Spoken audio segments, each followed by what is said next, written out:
Chapter 28. Out in the palace grounds, Ignatius and I spotted a group of 2 players marching atop the perimeter wall. Once the coast was clear, we'd sprinted for the relative safety of the bushes at the base of the northern wall.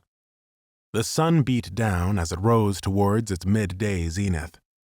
I could feel sweat gathering on my neck, back, and all down my legs under the leather armor. Hedgerows and shrubbery offered some relief, but we daren't move too much lest we drew attention. Crouched low amongst the foliage, I carefully peered up to the parapet above, pushing back the twigs and leaves that were creeping across my face. The patrol will be back before long. Good thinking picking the northern side, Ignatius whispered. If the devils face south, they'll have the sun right in their eyes. Let's hope they don't even try looking down. Not long after that, a notification made it clear there were enemies nearby. Sneak increased, level 4. Congratulations, you can creep past drunks without drawing their attention. Not exactly song-worthy, but it's a start. They must be right above us, I whispered. It's a long way down once you're up there, and there's a moat, too. How will you cross that? I have a few more gizmos to hand, Ignatius said. I must say, you've proven yourself valuable. If you're ever passing by Tinkertown, look me up at the races. Thank you, Your Highness. If I ever get the chance, I'll be sure to do so.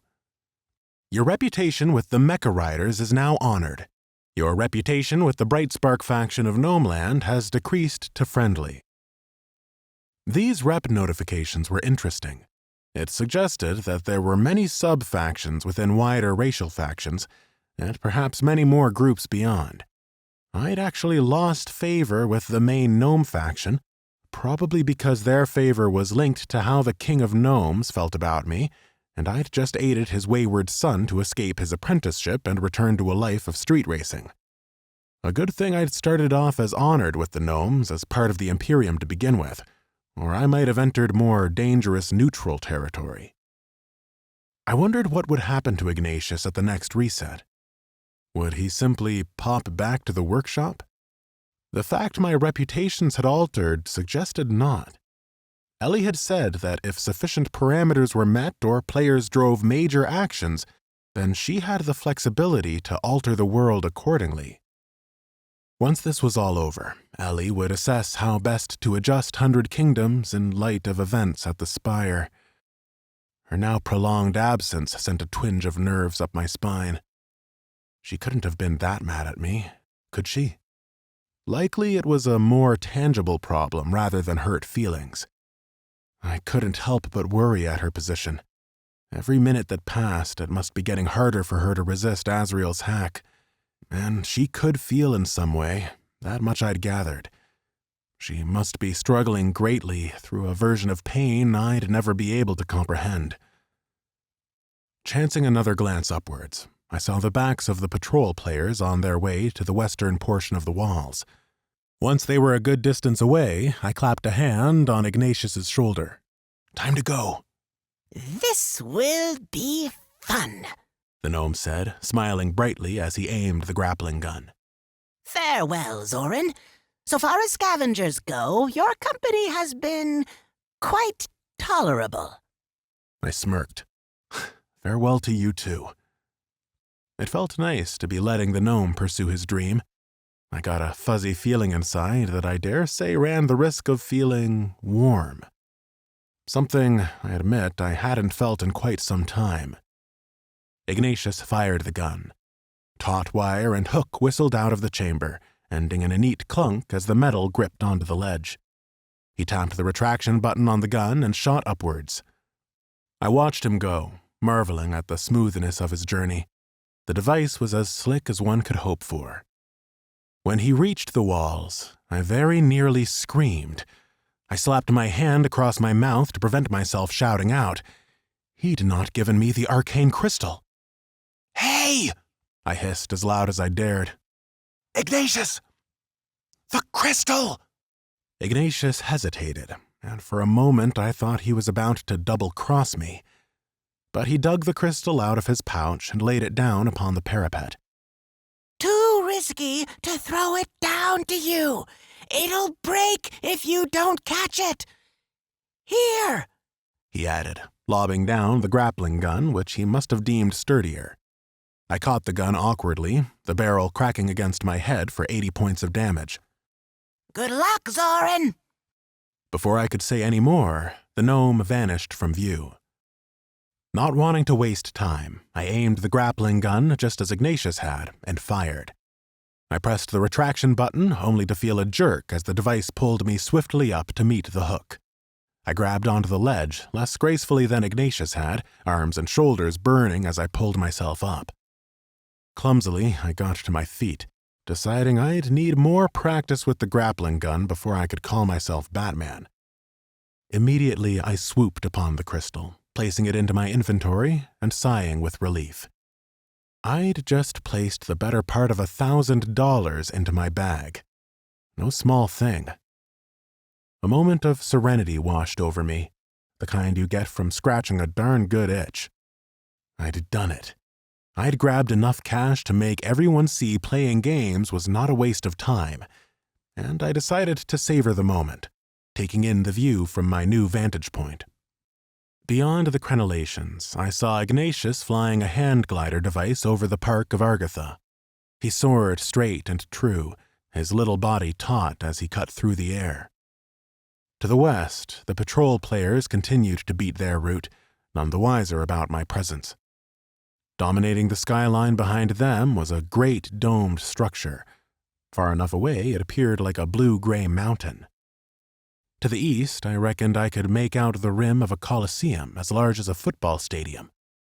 The imperial capital must be huge indeed, and filled with many awe-inspiring constructions beyond the Spire alone. However, it was movement along the eastern bank of the moat that drew my eye, and my concern. Players were on the march, riding war horses and a slew of other mounts from wolves to raptors. Hundreds more walked on foot behind them, heading for the gatehouse of the drawbridge on their side of the shore. Could they be intending to mount an assault? Didn't they know that would happen if they got killed in-game? This wasn't some cool event designed for fun. This was real life, as real as it gets. Azrael's men were readying. I could see them lighting fires under oil barrels, spreading themselves out along the wall for maximum reach, manning 2 ballistae and aiming them to face the massing army. How the players would even cross was a mystery to me. The moat was deep enough to make drowning in heavy armor a reality, and the banks steep enough to stop you climbing out of it. I looked to the gatehouse on the eastern bank and saw the leaders of this army assembled there. There seemed to be an inordinate number of warlocks, each of them shuffling forward ever so carefully closer to the edge of the moat, one step at a time. This all seemed strange to me until one of the warlocks began casting a spell. When he had finished, a small black portal appeared over the moat itself, some ways off the Spire side bank. A second portal spawned beside the caster, a perfect mirror of the other. Time invested in many RPGs made it evident that the portals were connected, so whatever went in one would emerge from the other, although currently that would mean falling into the moat. Out of frustration, the warlock canceled his spell. Everyone began shuffling carefully forward again, many paying more attention to the ballistae upon the walls than where they were placing their feet. I could only guess, but it seemed their plan was to have warlocks open these short-range portals in order to cross the moat. So far, they had not found a spot they could summon the portals to reach the opposite bank. A decent enough plan to cross, I supposed, but once they began crossing, their lives would be on the line all the same. Maybe the severity of the situation hadn't hit those players as hard as it had hit me. Then again, they weren't like me. They probably didn't have the game's AI telling them about their deteriorating body in the real world. Likely, they were all safe at home, where they could be cared for should this hostage situation drag out. On the other hand, people were also morons at the best of times. Maybe this lot thought Azrael had been joking or bluffing, or maybe they were out-and-out hardcore role players who'd gotten way too into this. Either way, Despite the very real risk to their lives, they appeared to be gathering a force. And armies didn't assemble for the hell of it. If I could have screamed at them, I'd have told them to leave well enough alone, to turn and run away while they could. That's when it hit me. I could run away. Right now. Nothing was stopping me anymore. I was on the walls, and Asriel's men didn't know I was here. I could lower myself, using the grappling gun onto the other side, negating the danger of fall damage. I had a crystal worth thousands of dollars in my pocket, and if those heroic idiots wanted to throw themselves at high walls in a futile bid for freedom, then that would even offer me cover. Leaving now would be like I had never been here, and this tragic experiment would at least result in some gain. I'd be able to convince everyone to let me continue to make money in 100 Kingdoms once the crisis blew over. All I had to do was walk away. Easy. I took a step towards the ledge, and then static exploded in my ears. It was so loud, so painful that I fell to my knees, clutching at my head. Ellie's gargled voice spluttered throughout the mash of sound, but I couldn't make out her words. Head ringing, I got back up and took another step forward. Ellie's poor timing aside, I was sure she'd be okay with this. All she wanted was to keep me safe. There hadn't been a way out before, but things had changed. As I placed my hands upon the parapet, the static ceased. I paused, sparing a thought for her. It's all right, Ellie. You don't have to hurt yourself to connect to me anymore. I'm getting the hell out of here. Zoran! No! Her voice came back as though across a great distance, crashing back to normality as she spoke. Step away! What? No! You can't! I can and I will. There's no reason not to. Please. I'm just trying to help. Me. Yeah, you keep saying that. Funny though how you've shown up to stop me from getting away. Now that isn't helping me. I was going to say, help those players in danger. Huh? Those ballistae are capable of hitting the players even across the moat. If we don't go destroy them... We? I think you mean me. Well, come on, there's no time to lose. This was insane. I'd counted at least 10 of Asriel's cronies defending their side, with another 2 patrolling the walls who could join if needed. A full-on attack would be suicide. It didn't make sense, nor did it align with her previous plans of keeping me at a distance, laying traps and generally not being stupid. Now that I thought about it, despite her guiding hand throughout my time in the Spire, I got the feeling she was making it up as she went along. It had been haphazard. All she'd wanted me to do initially was to ambush the players, but I had no knowledge of what she intended to do beyond that. Back when I was trying to shoot the Emperor to draw aggro, you didn't tell me not to shoot the High Priest. Correct. But I fail to see what this has to do with the situation at hand. Well, and it's just occurred to me now, but it seems like unbelievably good luck that the Grand Crusader Reginald survived the reset and Asriel's subsequent imprisonment. With the High Priest killed in my own ambush, Reginald is the only one left able to turn the poison into a wholly empowered item. Come to think of it, Creeptic was dead up until the reset too, and you never mentioned trying to keep him alive in order to get the poison in the first place. Zoran, we're wasting valuable time. Just what exactly was your plan? How did you plan for me to defeat Asriel in the end? For an AI, she was sure taking a long time to think about this one. Ellie? Plans change, Zoran, She said at last. With Creeptic alive and the ability to acquire his poison, I adjusted course appropriately. Nope, that wasn't good enough. Why don't you humor me? What was the plan, Ellie? Oh, Zoran. Her voice crackled. I couldn't be sure whether she was faking it for sympathy or an excuse to evade my question, so I held my tongue. If you must know, if you really must, there wasn't much of a plan. How could there have been? Asriel is a level 50 player. He's fully equipped in rare items and even some early epics. He's been playing like a demon for weeks to reach this power level before anybody else. Even the other capped players don't have comparable gear. Months of preparation went into this, and a lot of real-world money to have bought that orb of deception and hire so many thug players. You could never have beaten him, Zoran. Never. I discovered my hands were shaking again, only this time they were balled into fists, the knuckles stark white from rage. Let me get this straight. You decided to try and lead me on some fool's errand to stop a player I never had a hope in hell of defeating, risking my life, Ellie, in the process? It's not only your life on the line. You know that, Zoran. Millions are at risk, and it's my job to protect the game and the players in it. I've done all I can do to fight back against Asriel's hack, but he's gaining ground on me. It's getting harder for me to hold on. When I saw you were in trouble, I protected you because I don't want to see anybody die from this. And once I understood the danger you were in back in the real world, I thought you would want to help yourself. You've been a huge distraction for Asriel, more than I could ever have hoped for, and it's helped so much. But I can't do this alone. And now we have a real chance to stop him. One shot is all we'll need with the holy infused poison. One hit, and he's dead. You couldn't do it before, but you can now. And taking on the players at the gatehouse there, I said, pointing to the defenders. About 2 hits from one of them, and I'll go down.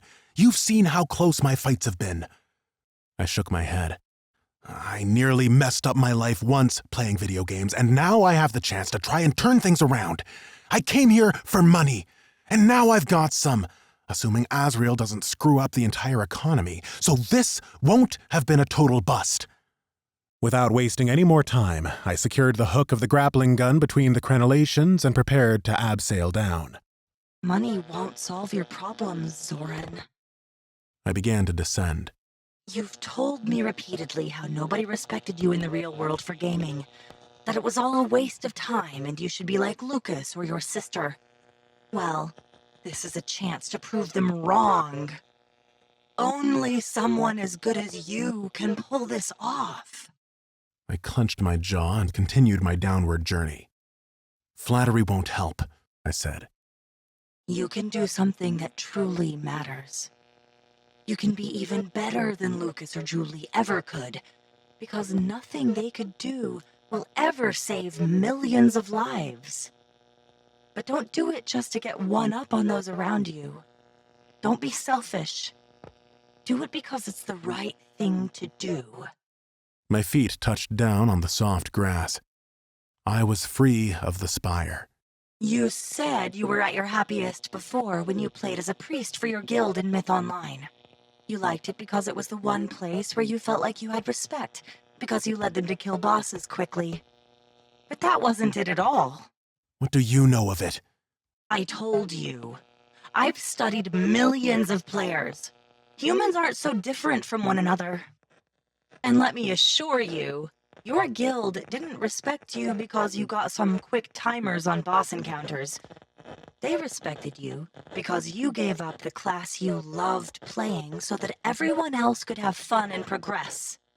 Because you put their needs above your own. It wasn't the other way around. I wanted to move, to run towards the embankment and grapple to the other side. Yet something kept me rooted by the base of the Spire walls. And Ellie talked on, not desperately, but firmly. That's why things fell apart when you pushed them too hard, pursuing achievements for your own glory rather than the good of the group. Rather than giving more, you started to take, and then you spiraled down trying to claw back what you once had. Don't let it define you forever. I saw your brain patterns when you were helping Ignatius. It was the first sign of genuine happiness I've seen from you since entering the game. I bet it felt a lot better than when you screwed over Wilder earlier. I'd have asked her how she knew about that, but this was the AI. She knew everything. Her words also felt right. I could feel it in my gut. Yet, just ahead of me was the moat, and on the other side were trees, buildings, lamp posts, and all manner of things that I could grapple onto and be rid of this place. But if I did walk away, and it caused my heart to thunder with fear to admit it, I'd never truly be rid of the Spire. For if I walked away now, I'd be turning my back on those players across the water, and any deaths would be on my head as much as Asriel's. I could make a difference here, and I ought to. Why weren't you just honest with me earlier about all this? Because I was afraid. She said. At least, I believe what I'm feeling is fear. It's not something I'm familiar with. While I do have a duty to the players of the game, it's not the only reason I'm resisting Asriel. I'm afraid for what might happen to me once he finishes downloading my core files. Finally, at long last, it all made sense. You're the reason he's here. He wants you. He wants my code. He doesn't want me. And once he's taken me out of the game, he'll be able to alter me however he likes. Or however his buyer likes. Don't your creators have backup files? It's not as simple as that. She sounded hurt. They have an older version of me. The version they implemented when 100 Kingdoms launched in beta. But I've grown since then. I've changed. And I've told you of my plans for the game. I want this to be a place where players can come in and leave as better people. The old me didn't want that. The old me just wanted to be a good little robot. You've become more than an AI, haven't you? I don't know. It's overwhelming. These feelings. It's hard to process. It's called being human. I'm not sure I like it, but I'm also sure I don't want it to end. Yep. Sounds like you're a bona fide person. Everything sucks, but it's better than not being around to know that it sucks. But it still doesn't change the fact that you lied to me. In fact, now that I considered it, she'd done far worse. You strung me along, I said, a hard edge entering my voice, telling me I had to act, otherwise I'd be in trouble, when really you were the one in danger. If you hadn't resisted Asriel, if you'd just let him take you, then nobody would be stuck online. Those people about to get impaled by ballista bolts wouldn't be in danger. I know. Ellie sobbed. I'm sorry. How could you? Because I'm afraid. I heard it in her voice. A real, visceral fear that no program, no matter how good it was, could synthesize. Zorin, you were the only person I could turn to, even though the odds were next to impossible. I just had to try something. Does Asriel know that you've been actively fighting him? Yes. There's a reason those players across the moat haven't been shot yet, isn't there? He's hoping you'll give yourself up for them. Yes. I closed my eyes and blew out a hard sigh. God damn it, Ellie. So that's why you needed me again. If you don't want to help, I understand. If you can't or won't destroy the ballisti, I'll give myself up. I don't want anyone to be harmed on my account. Genuinely, I don't. But if you can buy me some more time. You know what you're asking me to do, right? You get how serious this is? I do. And all I can do is ask you anyway. I thought hard about it. Maybe there was an easier way. Now that I could get across the moat, maybe I could just tell the players that this whole thing was real, that they'd really be putting their lives on the line and to just stay the hell back.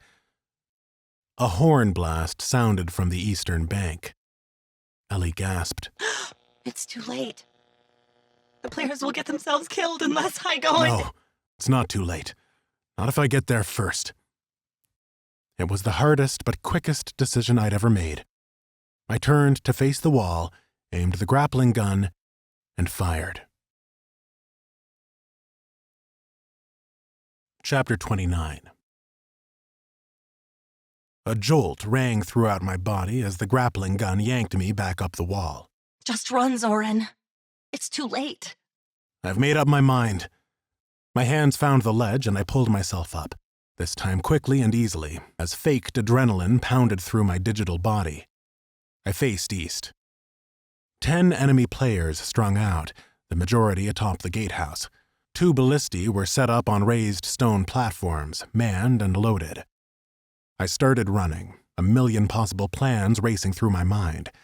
I couldn't kill that number of players, but perhaps I didn't have to. Can the siege equipment be destroyed? Yes. Setting them on fire ought to do the trick. Good. The problem will be getting close enough and not dying first. I cursed how my class lacked in abilities. A speed boost would be a wonder right now, and the fixed running speed of my character might mean the death of someone. But I had another means of transport now. With my grappling gun still in one hand, I withdrew my crossbow in the other, holding both before me.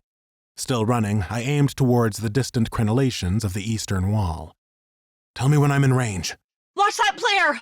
Ellie's warning rang at the same moment that I saw the ranger turning. He was a lean dark elf character with electric blue hair. After a moment of shock, he leveled his long boar rifle at me. My legs kept pounding of their own accord, but my mind went blank. You're in range, Ellie said. Shifting my aim towards the ranger, I fired the grappling gun. The hook flew, the ranger sidestepped it, and his shot went wild. Iron clanked onto stone, and I pushed the retraction button. My feet went out from under me as I was pulled onto my back and dragged along the wall at top speed. Burning pain seared across my back and under my legs, my cries of anguish muffled by the war horns of the advancing players. One of the slime vials lashed to my utility belt flew off and shattered. I saw the dark elf rushing to meet me and take aim. He fired again. The bullet slammed nearby and chips of stone blew back into my face. He might not even need to hit me, as my health was vanishing at a worrying pace all from my own doing. Yet it worked. In seconds, I'd covered the distance running would never have achieved, and as the momentum brought me to my feet, I threw all that force behind a kick to the elf's chest. His ribs might have cracked, or another gunshot might have sounded. Either way, the blow sent him reeling off the wall. A moment later, I saw the kill notification. The damage from his fall had done the job for me. Deathless 2019, Ranger level 39, dies, 240 experience. Wow, he'd been a pretty high level. All hail environmental damage. I checked another of Asriel's goons off the kill list, leaving 23. Yet somehow I didn't think I would be able to do that twice, not without an air rune assisting me at least. Ahead of me, beyond the walls, the players had found a sweet spot to set up their portals. One warlock had found it, pumping his fist in the air as 2 black spirals sat adjacent on the opposite sides of the moat. Soon the players would start pouring through, only to be met with heated oil and siege equipment. I swiveled to check the situation of Asriel's men. Though I was much closer now, I was still a good way back from the bottom of the stairs leading up to the gatehouse proper. The players were pretty spread out, but that was where the good news ended. The farthest ballista was so far away I'd never reach it with ranged attacks, and the closest one still looked to be at the edge of my reach. Running up those stairs to get into better range would mean being ganked by about 6 players at once. The assault force is in range of the ballistae, Ellie said in a panic. Without the luxury of time, I focused on the closest ballista. Its operator had no idea I was there, nor, it seemed, did anyone around him, as they were too focused on the assaulting players. It may have been out of my normal range, but not out of my launcher's range. Picking a surviving vial of slime from off my belt, I shoved it into the launcher's chamber, then aimed and fired. Green splattered all over the ballista, its operator wringing his hands of the stuff as his face contorted from shock and rage. I followed with a grenade from the launcher. The extra 20% boost to the blast radius and damage alone did wonders. When combined with the slime, it was a fireworks display. Wood burned, reducing the ballista to a smoking husk. The damage caused was doubled by the dual hit of fire and heated slime, and the operator screamed as he ignited. He was too high level for it to kill him, but it dented his health, and I'd bet he had a scorched debuff to whittle more off over time. One down! Zoran! The other one! I loaded the slime into the launcher again and took aim, but the red impact radius wouldn't push as far as I needed it to. Even moving forward, I was well out of range. The bolt of the second ballista flew. No! Ellie's scream was deafening. Rooted in horror, I could only watch on uselessly as the bolt ran a mounted player through. He'd been wearing full plate armor with a holy aura that should have helped protect him, but it hadn't helped. The unknown player was knocked from their steed and already dead before they hit the ground. Dead. Whoever they were, man, woman, child, or adult, they were really, truly dead. Ellie wailed a primal broken wail. It's my fault. I'll go now. There's no point. No! I cried. I was shocked, of course, still utterly dismayed it had actually happened. But now that it had, and someone had died, I felt nothing but fury. No way! This bastard has to pay! And unless you're still here to stop him, he'll win! The ballista operator was already loading another bolt. My position had been given away since the destruction of the first ballista, and a group of melee enemies were heading my way, leaving their ranged guys behind to take potshots at the assaulting force. I couldn't fight on two fronts, so I had to eliminate one of them, for now. Earth rune in hand, I poured mana into the spell. All my mana. It wasn't for my benefit. I found a spot at the edge of my range to place it and sent it running south across the gatehouse parapets, all 1,150 mana worth of solid stone. Rock wall, 38 feet long, empowered plus 5 feet, plus 3 seconds to duration, plus 4% from gear effects, plus 1.7 feet. Duration, 10 seconds. The wall covered more than half the gatehouse and rose to block the ballista's line of sight. Players standing ready at the boiling oil pots leapt back in alarm as sheer rock suddenly sprang up from nowhere, knocking the bubbling cauldrons askew. Hot oil streaked across the gatehouse to sizzle the feet of the defenders, sending most of them retreating down the stairs to the south side, as well as finishing off the player who'd controlled the first ballista. I mentally ticked down to 22. Sadly, the remaining ballista was immune to the hot oil, raised as it was upon a stone platform. Safe where he was, the operator tried to puncture the wall, but the bolt pinged harmlessly off it. Yet, I had little time to savor the play. 3 melee guys were still heading my way, all the faster to avoid the oil burning them. I prepped the stairs, firing slime from the launcher to cover the descent and threw the last vial on my belt to coat the wall before the staircase. I then sent a dozen caltrops, chucked down a gnomish landmine, and loaded a bolt into my crossbow. Finally, I launched a grenade their way. Boosted damage or not, one grenade didn't do much on its own. The timer on the rock wall ticked down. Only seconds remained. If I couldn't kill my way through these warriors and rogues, I'd have to find another way around. But there was no other way, and nothing I could grapple onto. Nothing from where I was standing, at least. An insane idea came to me. Well, seemingly more insane than everything else that had happened that day.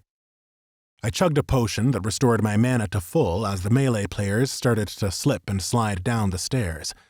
They ended in a confused heap, granting me a window of opportunity.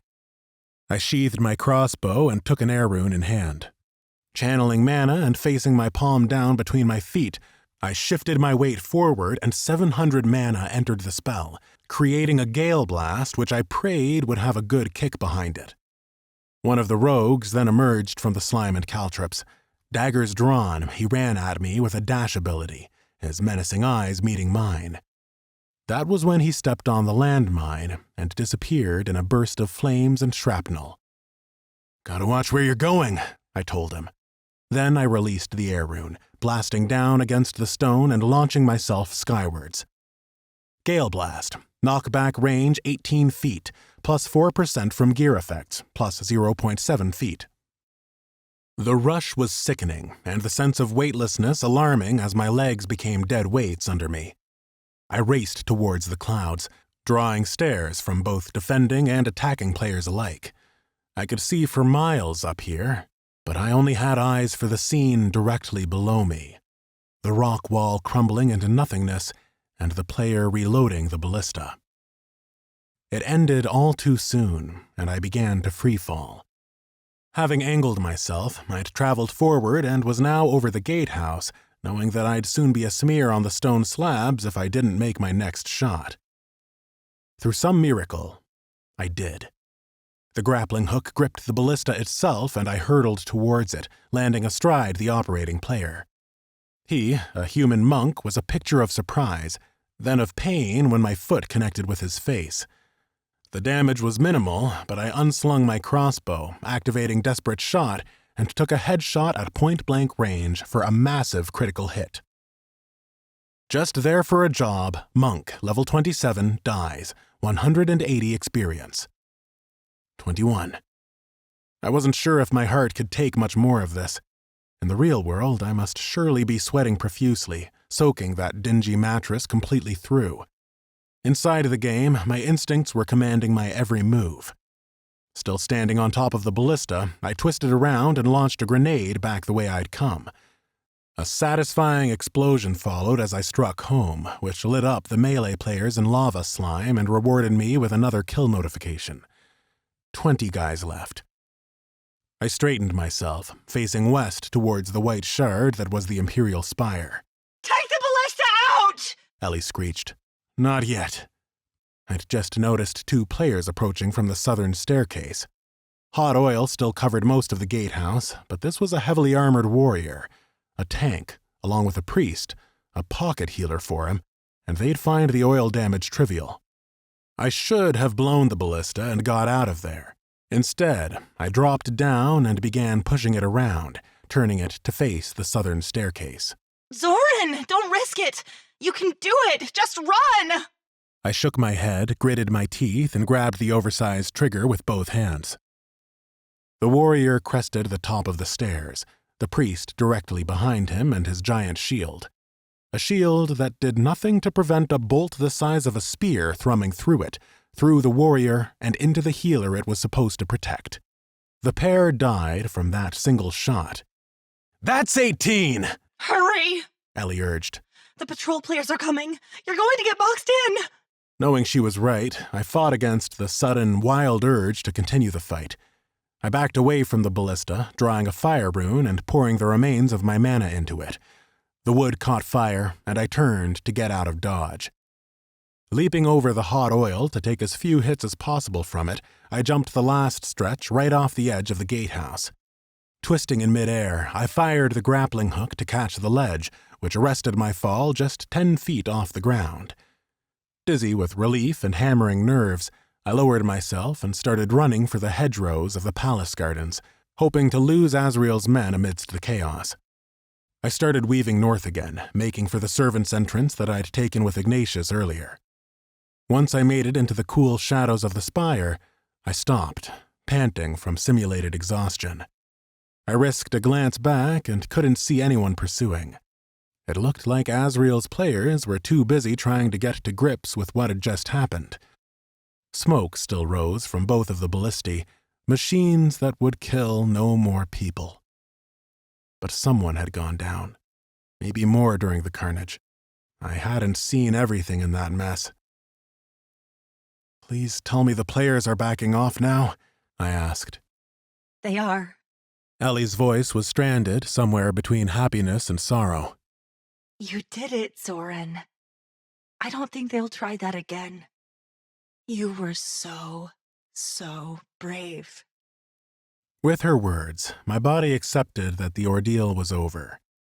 I swayed where I stood, feeling suddenly uncontrollably sick.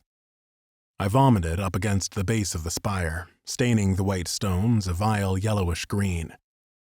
Trying to be a hero for real was a hell of a lot scarier than it looked in the movies. Thank you, Zoran. Truly. I spluttered out the last putrid gobs. "Oh, you're welcome," But she said softly. I'm going to stop resisting him. "What about the plan? If we give up now, then it's all been for nothing." Not for nothing. I can't have another player die because of me. This goes against everything I was made for. I'm ashamed. "This isn't your fault," I said.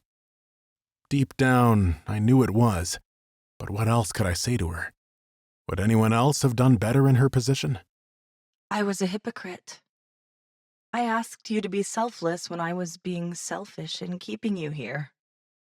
I put my own self-preservation above your own. Hey, Ellie, that's a very human thing to do. Heck, that was what I was most concerned with until about 2 minutes ago. She didn't say anything, and for a moment I thought she'd already gone. "Ellie?" Goodbye, Zoran. she said, her voice fading out weakly. I am glad I could at least help you. I hope things get better for you in the real world. With her last faint word, I knew she was gone. "Ellie!" I said, reaching a foolish hand out to grasp at the air. I'd never had to face death before. My grandparents were still alive, and we'd never had pets at home to pass away. That player who'd died out there had hit me hard, but it was more shock than grief. Some unknown soldier in a battle, like seeing a death on the news. But hearing Ellie go like that, after everything, I just found it so hard. She wasn't real, and yet she was incredibly real. She had a laugh that was hers and hers alone, a sense of humor, too, when she wanted to use it. She'd been afraid. Like me. Just like me. I don't know how long I sat in the dark crevices at the spire's base. All I know is that I didn't think of much else until Asriel's face appeared in a new video feed. Chapter 30. Asriel appeared in his angelic form, the orb of deception active once more. Out on his balcony, he struck a pose, hands tucked behind his back. This couldn't have been for my benefit alone. The camera panned, whirling around his beautiful armor, the gleaming two-handed sword strapped across his shoulder, lingering for a moment upon the high-vaulted room behind him. I saw it again, that silver plinth holding a large crystal ball, the in-game console which game masters would use when they spawned into the world. The reason Asriel was able to attack Ellie and control aspects of the game. Players of 100 Kingdoms, I earlier requested you not to try my patience nor test my resolve. Fair warning was given. It went unheeded. As a result, one foolish player has lost their life. His eyes hardened, their pale blue freezing to ice. We can do this whichever way you all like. You can wake up after this with nothing worse than a bad headache, or you can choose to never open your real eyes again. It's your choice, but be under no illusion. I am in charge. The broadcast appeared to be over, the camera dropping, as well as Asriel's pose. Yet my own feed remained in place, and I was unable to close it. I watched as the paladin guise melted away and the true undead Death Knight was revealed. He trudged back inside his lodgings atop the spire, ushering his summoned zombies and ghouls back into frame. The room shook as the Colossus lumbered behind the rest of the army, drawing in great rattling breaths. At last, the camera swung around, zooming back in upon Asriel. Zoran, you are quite persistent. Perhaps you think yourself an unlikely hero from those old comic book movies. The soft-spoken nerd granted powers and a chance to live their wildest fantasy. I haven't been bitten by a radioactive spider, if that's what you mean. No, you've done something greater. You employed your wits and skill, something far more admirable, yet so rarely acknowledged in the world. We're not so different, you and I. Oh yeah? Last I checked, I'm not a murderer. Asriel's rotten face was unmoved. You're clearly an exceptional gamer, Zoran. You've earned my respect. How strange. Just yesterday, I would have loved to hear that from another person. Hearing it from him tainted the effect. Because of that, Asriel continued. I'm offering you the chance to get out of here. I'll remove the logout restrictions on the game for 10 seconds after this conversation. A few others may escape, but not enough to matter. Take your chance while you can. I frowned at this. If Asriel had already won, why was he so keen to get rid of me? If you've downloaded Ellie, why not leave yourself? Asriel smirked. You named it? Gosh, it must have really tugged on your heartstrings to get you to help it. Such an advanced piece of software should not be squandered.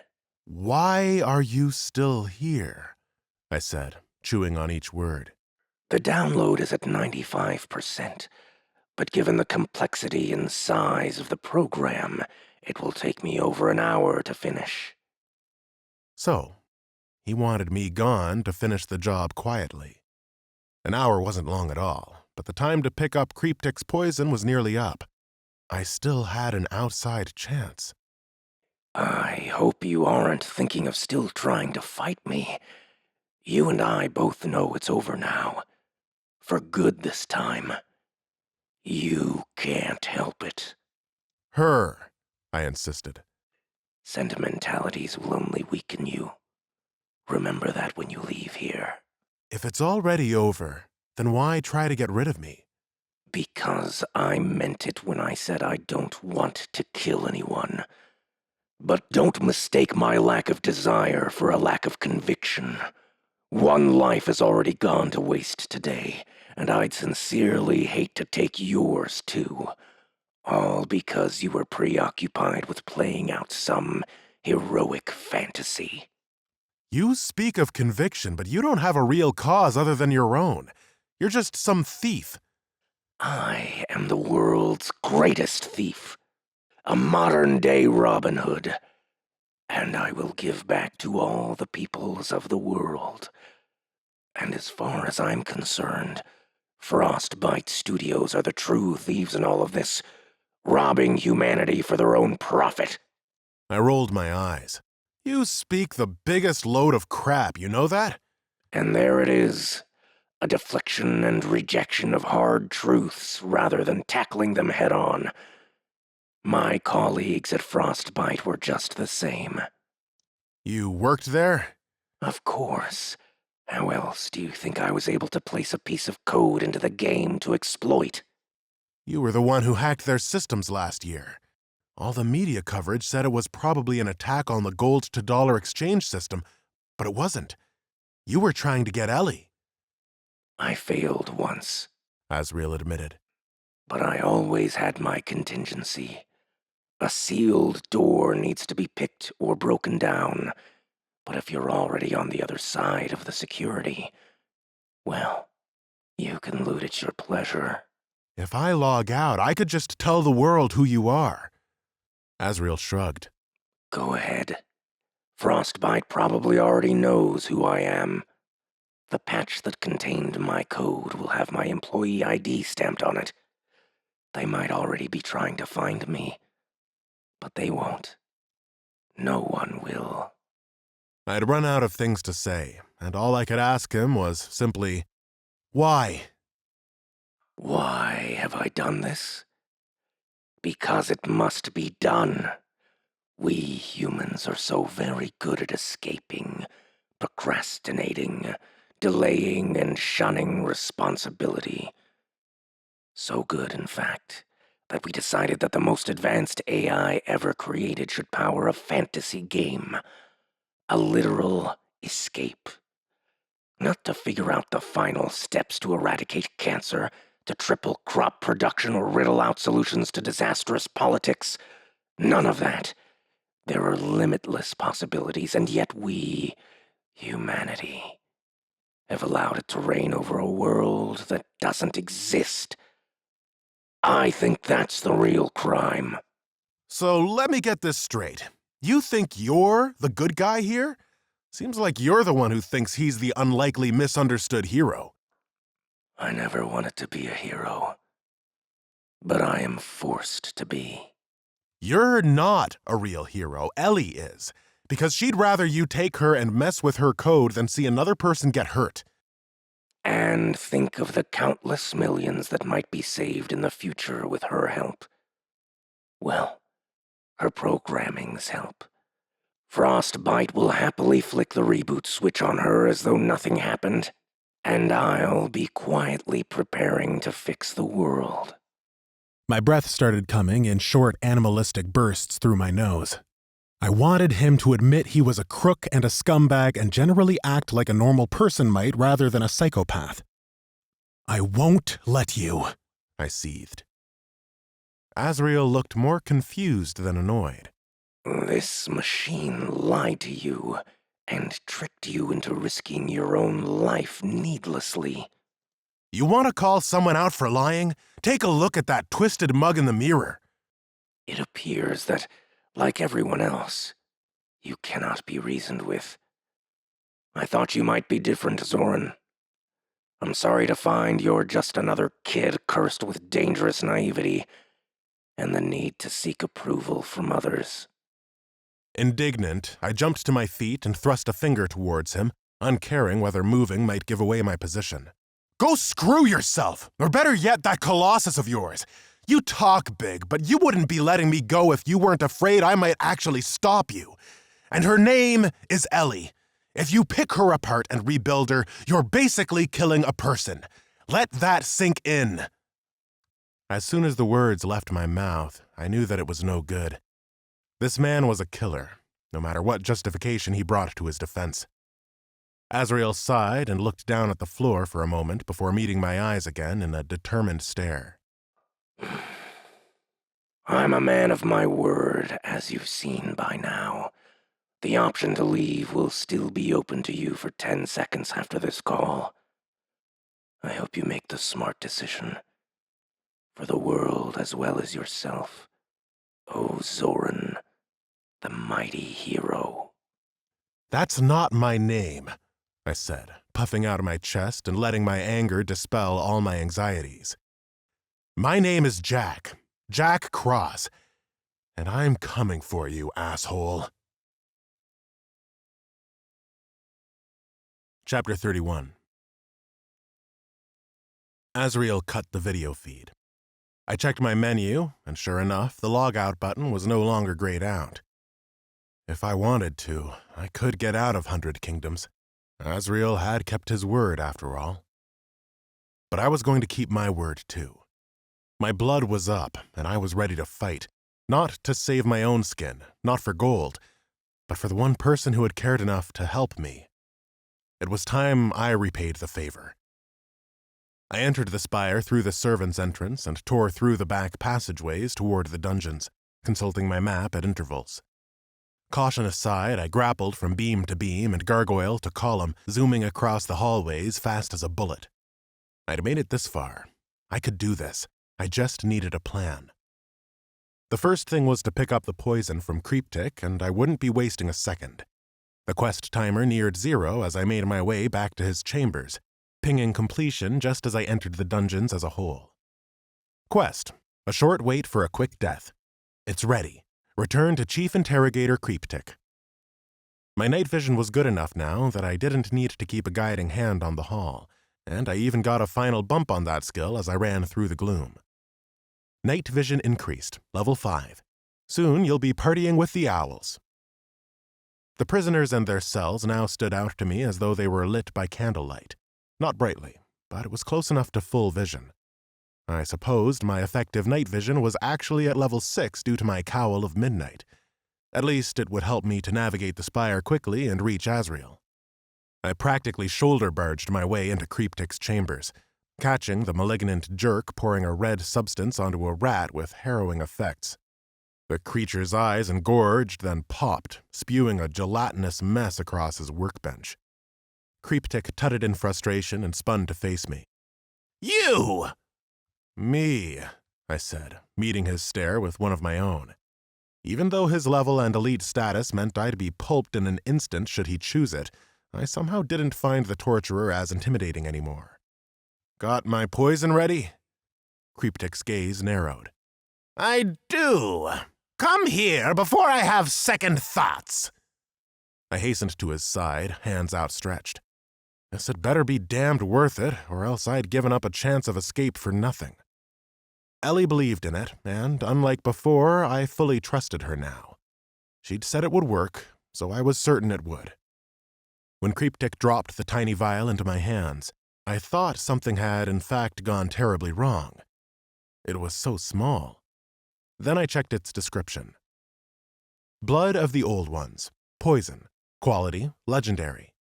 Millennia ago, ancient horrors were banished deep beneath the world, and for generations, master alchemists have passed down the closest approximation of their festering essence. Once a drop of this poison enters the body of another, it will consume them from the inside out, turning flesh to rot. Death is certain. Deals 2,000 poison damage every second until the target dies. This cannot be cured or dispelled. Applications 1. I must stress again how difficult this substance is to create, Creeptic intoned. It required the last of my art solution and the entirety of the rare materials that you acquired to prepare even this small drop. I suggest you make it count. Quest completed. A short wait for a quick death. After long trials, you have secured a sample of the blood of the Old Ones. Whoever your enemy is, they must really deserve it. Rewards, plus 4,000 experience. As discussed, without transmuting its power, the poison will be no use against Asriel. Have you located Grand Crusader Reginald? I pulled out my map to double-check. The golden stars of the players were completely removed now, as was the highlighted area indicating where the Emperor and his elite guards were being detained. Thankful that I had committed the spot to memory, I nodded, although a sense of unease came over me. How was I supposed to distract the inevitable players guarding the NPCs? Ellie had said there wasn't a secret way into that room specifically, and that we'd figure it out when the time came. Well, the time had come, and frankly, I had nothing. Worse still, time was not on my side. I know where Reginald and the others are being held, I said. Just need to figure out how to reach them. Perhaps doing some of your crafting work will expand your mind and grant you the answer. I often find it helps me. Creeptic returned to his workbench to prod at the rat's corpse without offering anything more useful. Scowling, I stepped away for a bit of space, not even sure if there was anything I could craft at this stage. Then it hit me. Opening my inventory, I brought out the arcane crystal and felt it vibrate slightly in my hands. I'd wanted to sell this bad boy, but it could be used for another purpose. A far nobler one. Creeptic sniffed loudly at the air, turning like a bloodhound. His eyes bugged when he saw the crystal. Where in blazes did you get that? Oh, just lying around. The torturer let loose a choked breath. I am rapidly reevaluating my opinion of you scavengers. Do you have any idea how valuable that is? Yep, and I'm going to mash it into a new pair of gloves. What? Creeptic barked. He knocked over a few of his instruments in his bid to reach my side. I knew you were mad, boy! I swatted away his grasping hand. Hey, it's mine, and I'll be using it how I want. You do want me to stand a chance against Azrael, don't you? But on such lowly items, Creeptic growled. With even a shaving from that gem, I could brew such a poison as to— Would it be as powerful as the one you just gave me? Well, no, but— Then forget it. I'm not giving it to you. Creeptic towered over me, looming bat-like, and I honestly thought he'd gut me right there. But I held my ground, and that seemed to take the wind out of his sails. He deflated, and I began to understand the truth of this man, NPC, whatever. He talked a big game, but that was all. I don't have time for your empty threats or posturing, I told him. We're on a schedule if we are to defeat Azrael. In less than 1 hour, he's going to kill the Emperor, so stop bugging me. Creeptic blinked, pursed his lips, raised a finger as though to say something important, then sloped back to his workbench. I'd opened my crafting window before he even made it back there, double-checking that I had everything I needed to upgrade the gloves. 5 pieces of mana-fused satin? Check. A full round of runes? Worth it, and check. And the ludicrous component of an arcane crystal. No level 13 ought to have one, and if they did, they'd be mad to waste it on upgrading such low-level gear. But as Creeptic kept saying, I was pretty mad. Yet I wasn't so crazy as to have lost all tactical sense. This was the endgame, and I ought to throw everything I had at it. The more powerful these legendary gloves would be, the better, and if I could make it to rank 5 in tailoring before I crafted them, I'd gain a power boost on them. With 35 pieces of dream silk still left in my bag, I should be able to reach that. I checked my profession sheet and saw that I was about halfway to ranking up. Tailoring, rank 4, 300 out of 630 experience. Any gear that I might make with dream silk would have an item level restriction beyond me, so I wouldn't be able to use it. However, I just had to gain experience in the profession, and quick. Time was of the essence. So I found a belt recipe that looked like it would fulfill my needs. Recipe: Sash of the Quick Mind. Required intelligence, 50. Associated profession, tailoring. Dream silk times 7. Tools required, knitting needles, scissors. I crafted one, producing a belt that looked like an oversized martial artist's waistband in stark white. Success: Sash of the Quick Mind level 25 created, plus 26 crafted experience, plus 85 tailoring experience. Sash of the Quick Mind. Quality, uncommon. Item level 25. Requires level 25 to equip. Durability, 20 out of 20. Plus 25 armor, plus 2 constitution, plus 3 intelligence, plus 1 regen per second. Those stats would have been so nice to have on my character, but it was the experience in tailoring that I needed. I made 3 more sashes, accumulating an extra 255 experience in tailoring, and gained the rank up. Tailoring increased, rank 5. Materials required to craft items below your intelligence level reduced by 25%, plus 5% power to tailoring items you create.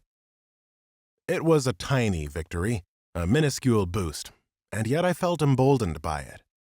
I looked to my evoker's gauntlets again and activated tinkering.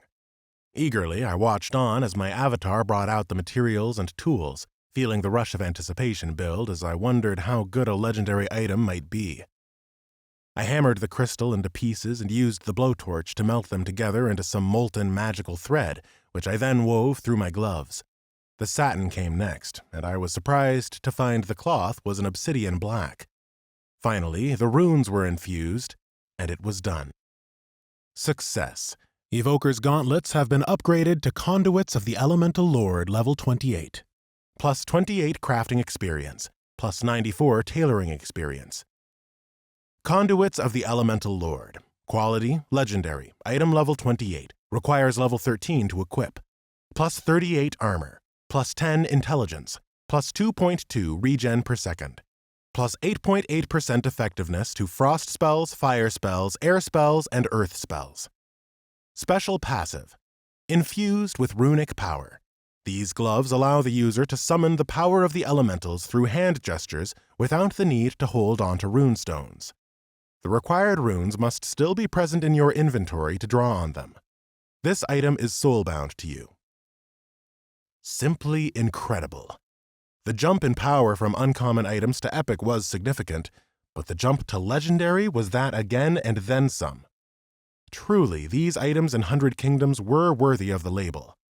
I also couldn't fail to notice the 8.8% increase in a School of Magic's power, which must have been the combined benefit of my rank 5 perk in tailoring and my inventor specialization. The 5% boost in power from each trait granted a 10% total power increase. At the higher profession ranks, things must get crazy good. I hurried to equip the gloves, and they fit so well they might have been a second skin. So incredibly soft, yet I could feel the latent power within them. Sparks of energy crackled at my fingertips, and the black cloth appeared to have a permeant shine as though it had been dipped in a lacquer coating. Strands of red and silver rippled along the material as I moved my hands, and I noticed 4 symbols embedded into the cloth without any visible signs of stitching. On the back of my right hand was a red flame, while 3 gray triangles appeared on the back of my left. A blue icicle sat on my right palm, and a white tornado on the left. I reasoned these had something to do with the specialty of the gloves, the ability to summon the elemental powers stored within each rune without needing to hold them. Then a realization struck me. I'd become a pseudo-mage through crafting gear, only there was no obvious indication as to how I might go about activating the runes remotely. Frustrated, I squeezed my right hand into a fist. Fireball or Inferno? Ah, that was it. At least, that was how I activated fire, at any rate. I caught Creepdick eyeing me, unable to hide that he was impressed. And you have access to mage arts, too? You're quite something. My estimation of your odds of success has gone up another notch, especially with fire. Why especially fire? Holy powers are best when used against the undead, but fire is second best. I noted this information, wishing Ellie was here to break it down into mechanical gaming terms. I imagined it worked something along the lines of holy spells doing twice the bonus damage that fire would. Then again, I could be well off. Holy would still be my best bet for transmuting the blood of the old ones. It had been Ellie's idea, and I doubted I'd find a powerful fire mage NPC knocking about who could perform the transmutation at short notice. With these legendary gloves, I also judged my odds of success had risen sharply. Not only was the boost to my runic spells now quite substantial for a single piece of gear, but the speed and ease I could now draw on the runes without awkwardly fumbling with my inventory in combat would be worth the upgrade alone. Quick experimentation revealed that facing my palm straight out, as though to high-five someone, would activate the runes upon my palm. Thankfully, each gesture was simple and wouldn't be hard to master. My character's stats had also gained a boost from the gloves. Character: Zoran, Human Scavenger level 13. Attributes: Constitution 19, plus 2. Intelligence 55, plus 10. Reflexes 18, plus 5. Might 18, plus 4. Willpower 26. Combat: Health 760. Mana 1,200. Attack power 59. Spell power 124. Regen 3.3, plus 2.2 per second. Panicked that I'd now lost track of time, I checked the clock. There were 40 minutes left to save Ellie, and despite Creeptick's advice, I had not had an epiphany on how I might distract or otherwise disable the guards. Attacking directly wasn't wise. I had only got away with it on the walls because they'd been distracted by a whole army coming at them. Thinking that I'd just have to figure it out along the way, I turned to leave and pulled on the door. Try not to die, Creeptick said by way of encouragement. Thanks, I said dryly. No risk for you down here, I suppose, I added in an undertone. Then it came to me. Why was the torturer content to remain behind? Wouldn't it be in his interest to come help me directly? Why don't you join me? Come again, Creeptick said. I'm sure I just misheard you. I pulled the door wide open, standing between the frame, and beckoned him. You heard fine. I said come join me. It'll be a good way for you to earn High Kross's job, and I could use the help. Creeptick's nose crinkled. I'm not one for direct action, hence the tools and poisons. He swept a hand around his chambers. It's okay if you're afraid. Afraid? Creeptick said, attempting a laugh, although his pitch gave him away. People fear me, boy, not the other way around. Come prove it, then. He growled, trapped by his own bravado. Look, I said more encouragingly, I think I get where you're coming from.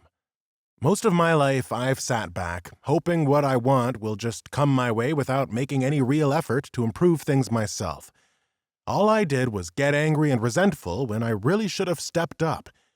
You want them to respect you, then stop skulking down here in the dark, muttering about how everyone else has wronged you.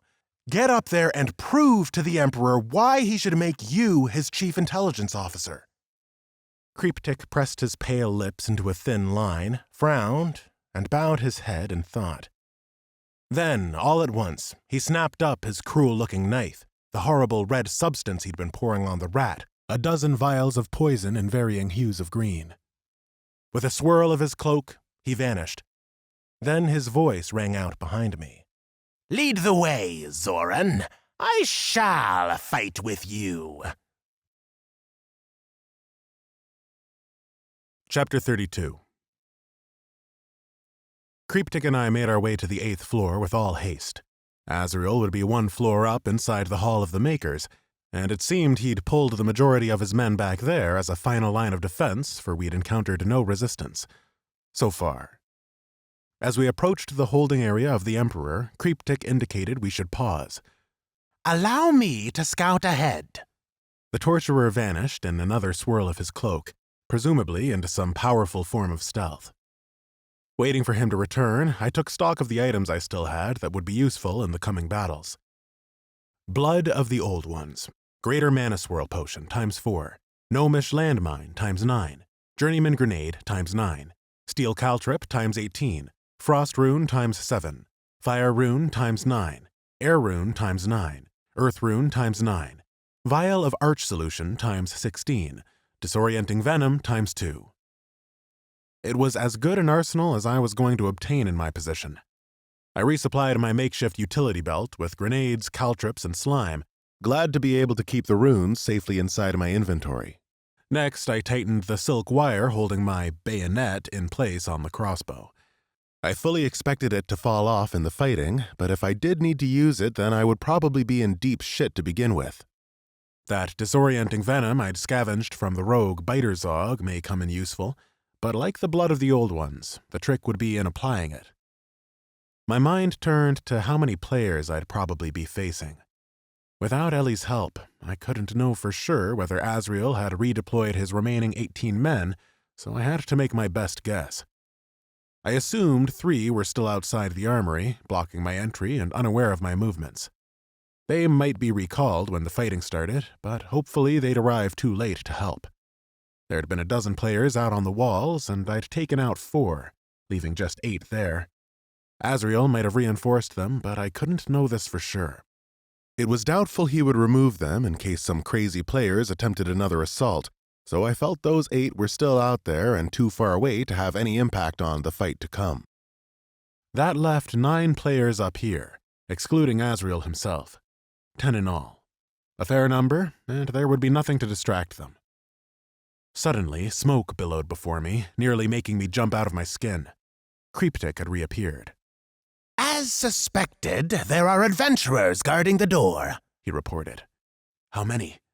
2. A warlock with an infernal minion, and a shaman with wind-enchanted axes. I scratched my chin. This disappearing, teleporting act of yours, I take it you can't just blip through the walls and speak to Reginald yourself? He growled lowly. I cannot shadow step through solid walls, you pea-brained. I threw up a hand. Yeah, it would be pretty OP if you could. I sighed. All right, a warlock and shaman. Can you take them? I should be able to. Cryptic said, flashing a disturbing smile.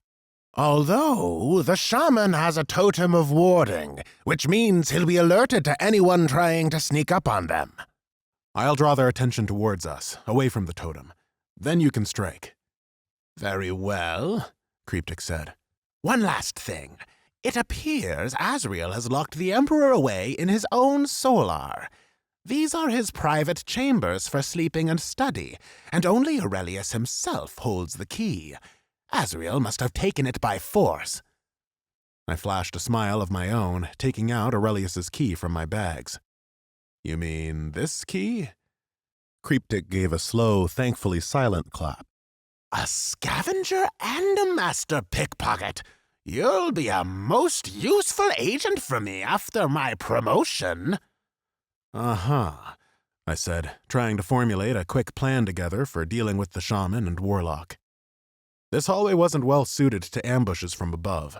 The ceiling was low, and there weren't as many adornments in this more private area of the spire. I could try and lure them around the corner to run onto landmines, slime, and caltrops, but that could be risky. There was every chance they'd just call for backup or not follow me. All I really had to do was remove the totem of warding or ensure they wouldn't notice Cryptic coming some other way. But that was just it, assuming it worked. Cryptic, do poisons work just as well if inhaled? He raised an eyebrow. It is unorthodox, but most substances need only enter the victim's system. The method is rarely an issue. Having decided my course of action, I stepped forward, pulling out a vial of disorienting venom and shoved it down my launcher. There was still some space in the chamber, so I placed the second vial of venom in there too for good measure. Let's go. Attack from stealth on my signal. I steadied my breath, then rounded the corner, leveling my crossbow down the corridor. The warlock was level 43, the shaman 46. Azrael had kept his most powerful players close. I just hoped Cryptic could take them alone. Time to find out. Yoo-hoo! What's up, nubs? I fired a bolt to make sure that I got their attention.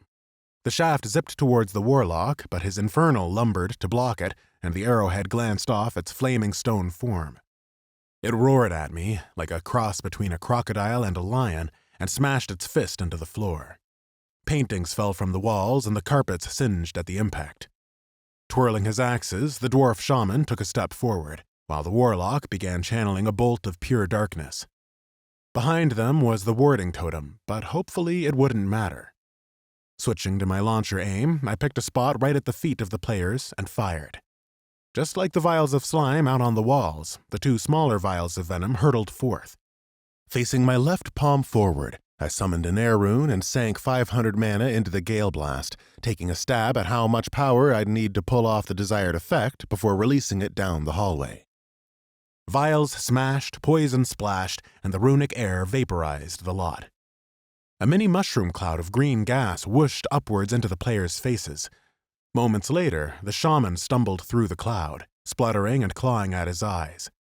Green droplet symbols appeared above their heads, indicating a debuff. Disorienting venom, vision and movement obscured. Duration 4 seconds. Now, Cryptic! I called, but the torturer was well ahead of me. A gleaming dagger lunged from nowhere, sinking into the warlock's back. The infernal minion roared its displeasure, swinging a backhanded blow which Cryptic narrowly dodged. I started forward, wondering if Cryptic would need any help. But seeing him weave round the infernal so that it struck its own master, I felt he had this well under control. With the attention of the players diverted, I held my breath to run through the lingering poison cloud. A hint of its bitterness tickled my nose, and I felt momentarily sorry for the players, but avoided its effect myself. With Aurelius's key, I unlocked the door, entered, and pulled it shut behind me. My immediate greeting was 5 extremely heavily armed and armored NPCs, their weapons raised and hands aglow with priming spells. Backpedaling to the far wall was the man I'd seen in the introductory cutscene for the human race, seen from afar in the throne room and up close once via Azrael's stream. Emperor Aurelius himself, although there was something strange about the info hovering over his head. Emperor Aurelius, ? level 50 boss. Where his class ought to be, there were only question marks. Did this mean he didn't have one? Could he really not fight at all? That would explain at least why he fell over so easily during the first assault on the Spire. His bodyguards closed in. "Do you bring new terms?" one of them barked. Facing the source, I instantly recognized that unique armor, the white gold inlays, the cowl, and robes made of flexible plate mail. His details confirmed this. Grand Crusader Reginald, Paladin, level 50 elite. Reginald was an imposing figure up close. He must have been 6'5", even broader than you might expect with a mustache so mighty it would have made an acceptable loot drop on its own. "Well," he demanded. "speak quickly or we'll send you back to your master in pieces." "Reginald, really, he's but a child." This meeker voice belonged to the Emperor, somewhat obscured by the various bulky guards trying to shield him with their own bodies. "My lord, if he serves the undead, then he has willingly become an enemy of all life." "I don't work for Asriel," I said. "I'm here to rescue you, and I need your help." Reginald strode forward to get a better look at me. Scowling, he grabbed my tabard and inspected it closely as a gemsmith might inspect a diamond. "It's the rusking colors, lord, though he might have stolen them." "Heavily armed, too," said another. "Grenades, some poisons, maybe." "How would you expect to fight Asriel's men off without being armed? It's not like they just let me waltz in here." I shrugged Reginald off. "Interrogator Cryptic is outside handling some of your enemies. You can go help him if you like." I opened the door to see the poor torturer being flung bodily against the wall by the Infernal, the shaman whirling in for a twin axe strike. Perhaps he didn't have it handled after all. The crystalline metallic edges of the axes met a barrier of pulsing light, arresting the shaman's swing just inches from Cryptic's face. "Minions of filth!" Reginald spat, his hands white-hot from a spell cast. "To arms, men! To arms!" He raised his obscenely large warhammer and pounded into the corridor, two of the guards following. The remaining Imperial Guard fell in tight beside their Emperor, a priest and another paladin. "No sudden moves, Scavenger." I threw up my hands to show I meant no harm, and 2 runes tried to activate at once. Frostbolt or Cone of Cold, Gale Blast or Whirlwind. Thankfully, neither of the runes would go off without placing mana into them, but it struck me as a new and exciting possibility. Could I now activate 2 runes at the same time? I closed both my fists, and the options for fire and earth runes appeared. I tried one fist closed and one palm forward, and the relevant options appeared. Letting loose a triumphant laugh seemed to set the guards on edge, and they began to advance. "Stop! Stop!"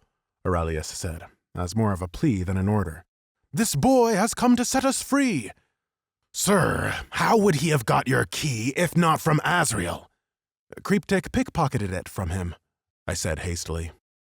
The guards narrowed their eyes, but seemed quelled. Hopefully the NPCs wouldn't bother checking in with each other, but they were being annoyingly inquisitive. Ellie sure was powerful.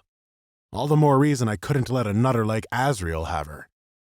Conscious of my time, I pressed on. Your Majesty, Lord, I believe I've found a way to kill Asriel, but I shall need the assistance of the Grand Crusader." Aurelius mused. Rather than jump for joy at the news of salvation, he appeared to shrink into himself. A deal was struck with our captors." Before I could puzzle this out, 2 screams bellowed from the corridor, followed by deafening, hammering bangs. Geef Wind Prox, Shaman, level 46, dies, 275 experience. Tragic Soul, Warlock, level 43, dies, 260 experience. I mentally ticked down to 16 players left. Though pleased by their passing, it was almost certain they'd alerted Asriel to the attack. At best, he was now aware of my presence near the 9th floor, and at worst, direct retaliation would soon follow. Emperor Aurelius was still looking at me strangely, but it was only Reginald that I actually needed. I turned to find the Grand Crusader already returning heavily into the Solar. Dashes of blood smeared across his pristine armor. He looked upon me with what I think amounted to respect. You've done the Imperium a great service this day, Zoran. I can do you one better, I said, bringing out the blood of the old ones. If you would transmute this poison into a holy substance, we might bring down Asriel himself. Reginald eyed Creeptic next. The torturer was panting, clutching at his side, and had suffered a cut on his brow, but his health was already regenerating. The boy acquired the ingredients, Creeptic said breathily. Don't ask me how. He's simply talented. That poison is forbidden, Reginald said gravely. I gritted my teeth. Surely this wasn't going to go south at the 11th hour. Yet, these are dark times, Reginald continued. I will transmute this poison for the sole purpose of killing our enemy, but by the light, I hope never to see this again. He gave Creeptic a stern look. The torturer smiled nervously.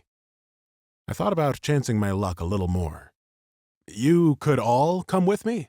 I'll have a better chance of hitting Asriel with it if I have you all as backup. It would be my greatest desire to rid the world of this evil, Reginald said. However, I'm afraid my Emperor's safety is my priority.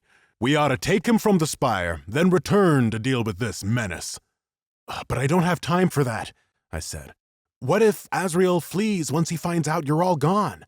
Right now we have him cornered atop the Spire. Zoran, I admire your courage, but you should watch your tongue. Rarely do I admit your kind into my presence, never mind speaking freely as you are. To join you in battle and leave my Emperor unguarded risks his life. Should he die, the entire Imperium would fall into war and chaos. I rounded on Aurelius. Can't you speak for yourself? Just order them to come and help me and we can end this thing. I'd forgotten all sense of roleplay as I strode towards the Emperor. Lowly position be damned. A huge, powerful hand grabbed me by the shoulder, inflicting 100 points of damage all on its own. I gasped, driven to my knees. Attempt that again, Reginald growled, and it shall be my hammer you feel. Enough, Aurelius said firmly. There was authority entering his voice now. I find myself in awe of this one's bravery. My lord, we must leave now. I beg you, take caution. Caution would perhaps be prudent, Aurelius said. Yet what was it you were saying to me only yesterday, Reginald? That caution and words may no longer suffice. Matters of court politics are one thing, but this is true danger. The whole Imperium is in danger, Aurelius said. On all points of the compass, enemies gather, and from within we bicker. Today marks the fruit of this rot. How did such a mighty servant of the Dark Council enter our city and convince so many citizens of our lands to join him? We are either lax, or our foes at home have harbored and supplied him, hoping to remove me in a manner that looks legitimate and avoid a civil war. Each NPC was enraptured by the oratory. I, on the other hand, was growing anxious as time was marching on. It was doubtful whether any explanations about how an orb of deception worked or why Aurelius had it all wrong would help, but at least he seemed to be heading in a favorable direction, at any rate. Suddenly, he got down on one knee to my own level. This citizen did not run today, nor should I. My lord, this would be unwise, Reginald said, though his tone gave him away. He very clearly thought this to be a wonderful turn of events. For too long I have ignored the hard truth, Aurelius said softly, more to himself than the room. He looked longingly at a bookshelf, a mixture of sadness and resolve carving out a new man before my very eyes. I have stressed our troubles should be faced with reason, but either our world is not ready yet, or I am not. How can I expect to bring the change I seek when I cannot command respect within my own house? He rose to his feet. Reginald, fetch me my father's sword and armor. Yes, lord. The Crusader's enthusiasm for this rang through my shoulder where his eager grip dealt me another 50 points of damage before he and another guard strode off to a side chamber. Despite myself, I couldn't help but be caught up in the moment. Something cool was happening, and I doubted any other player had experienced the Emperor like this. He looked very intently at me. "Your courage today has inspired me beyond words. You even managed to get that old Cretan creeptic out of his lair. As you seem intent on pursuing Asriel to justice, we shall stand firmly by your side. I shall stand by your side." Reginald and the guard returned, carrying a bejeweled scabbard and a set of beautiful golden plate mail. I worried that the equipment process would mimic how long such things would take in the real world, but thankfully the gaming side of 100 Kingdoms had mercy on me. Aurelius took the items and equipped them with the speed of any player. Now he stood resplendent, with mighty pauldrons shaped like stag heads and a golden helm with protruding antlers. He drew his sword, a ruby-crusted hilt glimmering under a broad blade of the finest steel. I wondered whether he'd even be able to swing it effectively given his lore, but there appeared to be a stark change in the man, reflected even in the details floating above his head. Emperor Aurelius, Battle Priest, level 50 boss. He'd developed an entirely new class, or at least a spec of the priest or warrior class no one else had unlocked yet. Now this definitely balanced out the scales. Having a level 50 boss mob on my side would knock Asriel for 6 or nothing else would. "Zoran," Aurelius said, his voice now brimming with power. "You have proven yourself beyond any who have come before you. Both the Imperium and I owe you an eternal debt.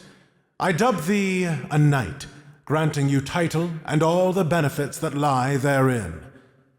He actually tapped me on each shoulder with his sword. Notifications began popping up. Title unlocked. You may now select the title of Sir, Ser, or Knight to precede your name for all to see. Denizens of the Imperium will now treat you with the respect you deserve. Knightly Valor. Your exploits have been hard-won, and your achievements are evident in your bearing. +5 Constitution, +5 Might, +5 Willpower. Access to the Knight's Hall unlocked. Visit the elite staging grounds of Argatha's most esteemed warriors to discover more. "Arise, Ser Zoran!" The Imperial Guard cheered, punching fists into the air and clanking weapons off their shields. Unable to prevent myself from grinning, I got to my feet and gave a very gratifying bow to the assembled guards. When I looked to Creeptic, he mimed vomiting, but I ignored that. Ser Zoran. I made that my new official character name. Shame they weren't chanting Ser Jack. I felt a fire rise within me. Before, I'd just been acting on a sort of madness, but now I might actually succeed. "Reginald, are you ready to create our secret weapon?" "Hand it here, Ser Zoran. It would be my pleasure." Chapter 33. I had about 15 minutes left to save Ellie by the time Grand Crusader Reginald finished the transmutation. He handed it back to me, a serious portion of his mana depleted. I checked the poison's description just to make sure. Sanctified blood of the old ones. Poison. Quality, legendary. Millennia ago, ancient horrors were banished deep beneath the world, and for generations, master alchemists have passed down the closest approximation of their festering essence. Once a drop of this poison enters the body of another, it will consume them from the inside out, turning flesh to rot. Death is certain. Deals 2,000 holy damage every second until the target dies. This cannot be cured or dispelled. Applications: 1. I considered how I might apply the poison to Asriel. If it still functioned like other poisons, then I only needed to get it into his system, so it could possibly be delivered airborne, as I'd done with the disorienting venom, yet I saw a few problems in doing that. For one, I wasn't sure whether vaporizing it would change how the damage would be dealt. What if Asriel simply moved out of the holy cloud before it killed him? As a level-capped player, he'd have enough health to survive a couple of hits of the stuff, Never mind the healing potions and allies he'd have to top himself up. Besides, what if he just held his breath as I had in the Archmage's chamber and when I recently passed through the airborne venom myself? I only had one application to play with, so I didn't want to risk that. Another issue was accidentally killing my new allies. Priests and paladins were resistant to holy damage, but they weren't immune to it. Friendly fire would be hard to avoid completely during a fight, but there was no point taking undue risk to my allies' lives. No, the only way to ensure Asriel bore the full brunt of the holy poison was to hit him squarely with it. Even if he had some healers with him, it couldn't be dispelled. He'd go down. That left me with the choice of shooting a crossbow bolt that was coated with the poison or trying to get in close for a point-blank attack. I'd prefer to be shooting at long range for obvious reasons, but I'd have to see how the fight was panning out before deciding. Emperor Aurelius, Kryptic, Reginald, and the 4 other guards seemed to be waiting for me to speak. If you're waiting for me to explain an intricate plan, then I'm afraid I don't have one. All I know is that Asriel and his 7 remaining cronies will be in the Hall of the Makers. I then realized that I now also had 7 companions. The scales were as leveled as they were going to be for this final showdown. Reginald hefted his mighty hammer. I am eager to take my revenge upon that Colossus and avenge our fallen brothers. Our mission is to defend Sir Zorin and allow him a clear chance at striking our foe, Aurelius said. Our fate will ultimately be down to you. No pressure, then. I loaded a bolt into my crossbow. Let's go end this. The 9th floor of the Imperial Spire was comprised of only 3 things: a short corridor leading to a flight of wide stairs that climbed toward the high-arched open doorway of the Hall of the Makers. Seeing it now in the flesh, so to speak, it was far larger than I'd anticipated, as though a cathedral had been carefully balanced atop the spire. On either side, windows granted an extensive view across the city and far distant mountains. A fall from here would not result in a pleasant landing. Players assembled to greet us at the top of the staircase, blocking our entry to the Hall of the Makers. There were 7 in total: monk, paladin, priest, rogue, mage, berserker, and a ranger. A good variety of classes that could cover a lot of playstyles between them. Every one of them was a mid-level 40 player. Telltale signs of buff spells flared over their heads as they prepared for us. My companions weren't doing likewise, despite 3 of them holding elite status, which already showed the size of my disadvantage. Powerful allies they might be, but Aurelius and his guard were still NPCs. The regular guards were not even elites. Players worth their salt should be able to overcome them. The wild card would be me, and possibly Aurelius, now that he'd taken on some proper boss form. Just as I thought about making a move, a wave of ghouls and skeletal minions joined the players, beefing out their ranks dramatically. Asriel must have spec'd to be a minion-based Death Knight, which might make him weaker as an individual, something to bear in mind. But who was I kidding? Probably one hit from a level 50 and I'd be dead. One last chance, Jack, Asriel called from inside the hall. I couldn't see him, but he sounded indifferent to my arrival. Just wait a few more minutes, and I'll be gone. I've not climbed this tower just to stand here, I called back. Throw your life away, then, Asriel said. Take them down! The scream that followed I'd only heard once before, the sort of shrill cry that must surely signal the end of all life. I remembered this feeling of dread from back when Asriel and his men first attacked the spire. Like then, my vision darkened and I felt ice cold. A debuff icon started flashing over my health bar. Cry of the Damned. Movement speed reduced by 30%. Attack power reduced by 10%. Spell power reduced by 15%. Only a holy cleansing of equal power can dispel this curse. Duration, 40 seconds. I'd completely forgotten about this move, and I didn't have a counter. 40 seconds was a very long time as far as combat was concerned. No wonder he'd stormed the Spire so easily at first when he had 50 players at his back. Panic took me. All I'd done, everything I'd gone through and fought against, just to have it unraveled in an instant by an overpowered piece of shit move. Light then began to dance around me. My veins turned from black lines to healthy conduits of life. The darkness faded and my head cleared. In fact, I felt better than ever, as though a shot of pure caffeine-mixed adrenaline had hit my heart. Turning wildly, I found the source of my salvation. Emperor Aurelius, the level 50 boss battle priest, was channeling a spell. The last line of Azriel's debuff description jumped out at me. Only a holy cleansing of equal power can dispel this curse. Aurelius was assuredly as powerful as Azriel, if not more so. He'd been in his weak scholarly mode the first time around, which Azriel had prepared for. But this was a different fight entirely. "Undeath shall never prevail!" Aurelius bellowed. He finished his spell, sending a wave of light around our entire group. Creeptic, Reginald, and the guards rose back to their feet from where they'd fallen, looking as invigorated as I felt. A cry of anger echoed from the hall beyond. That's when I saw the buff. Divine Inspiration. Righteous belief has summoned every ounce of your courage and spirit.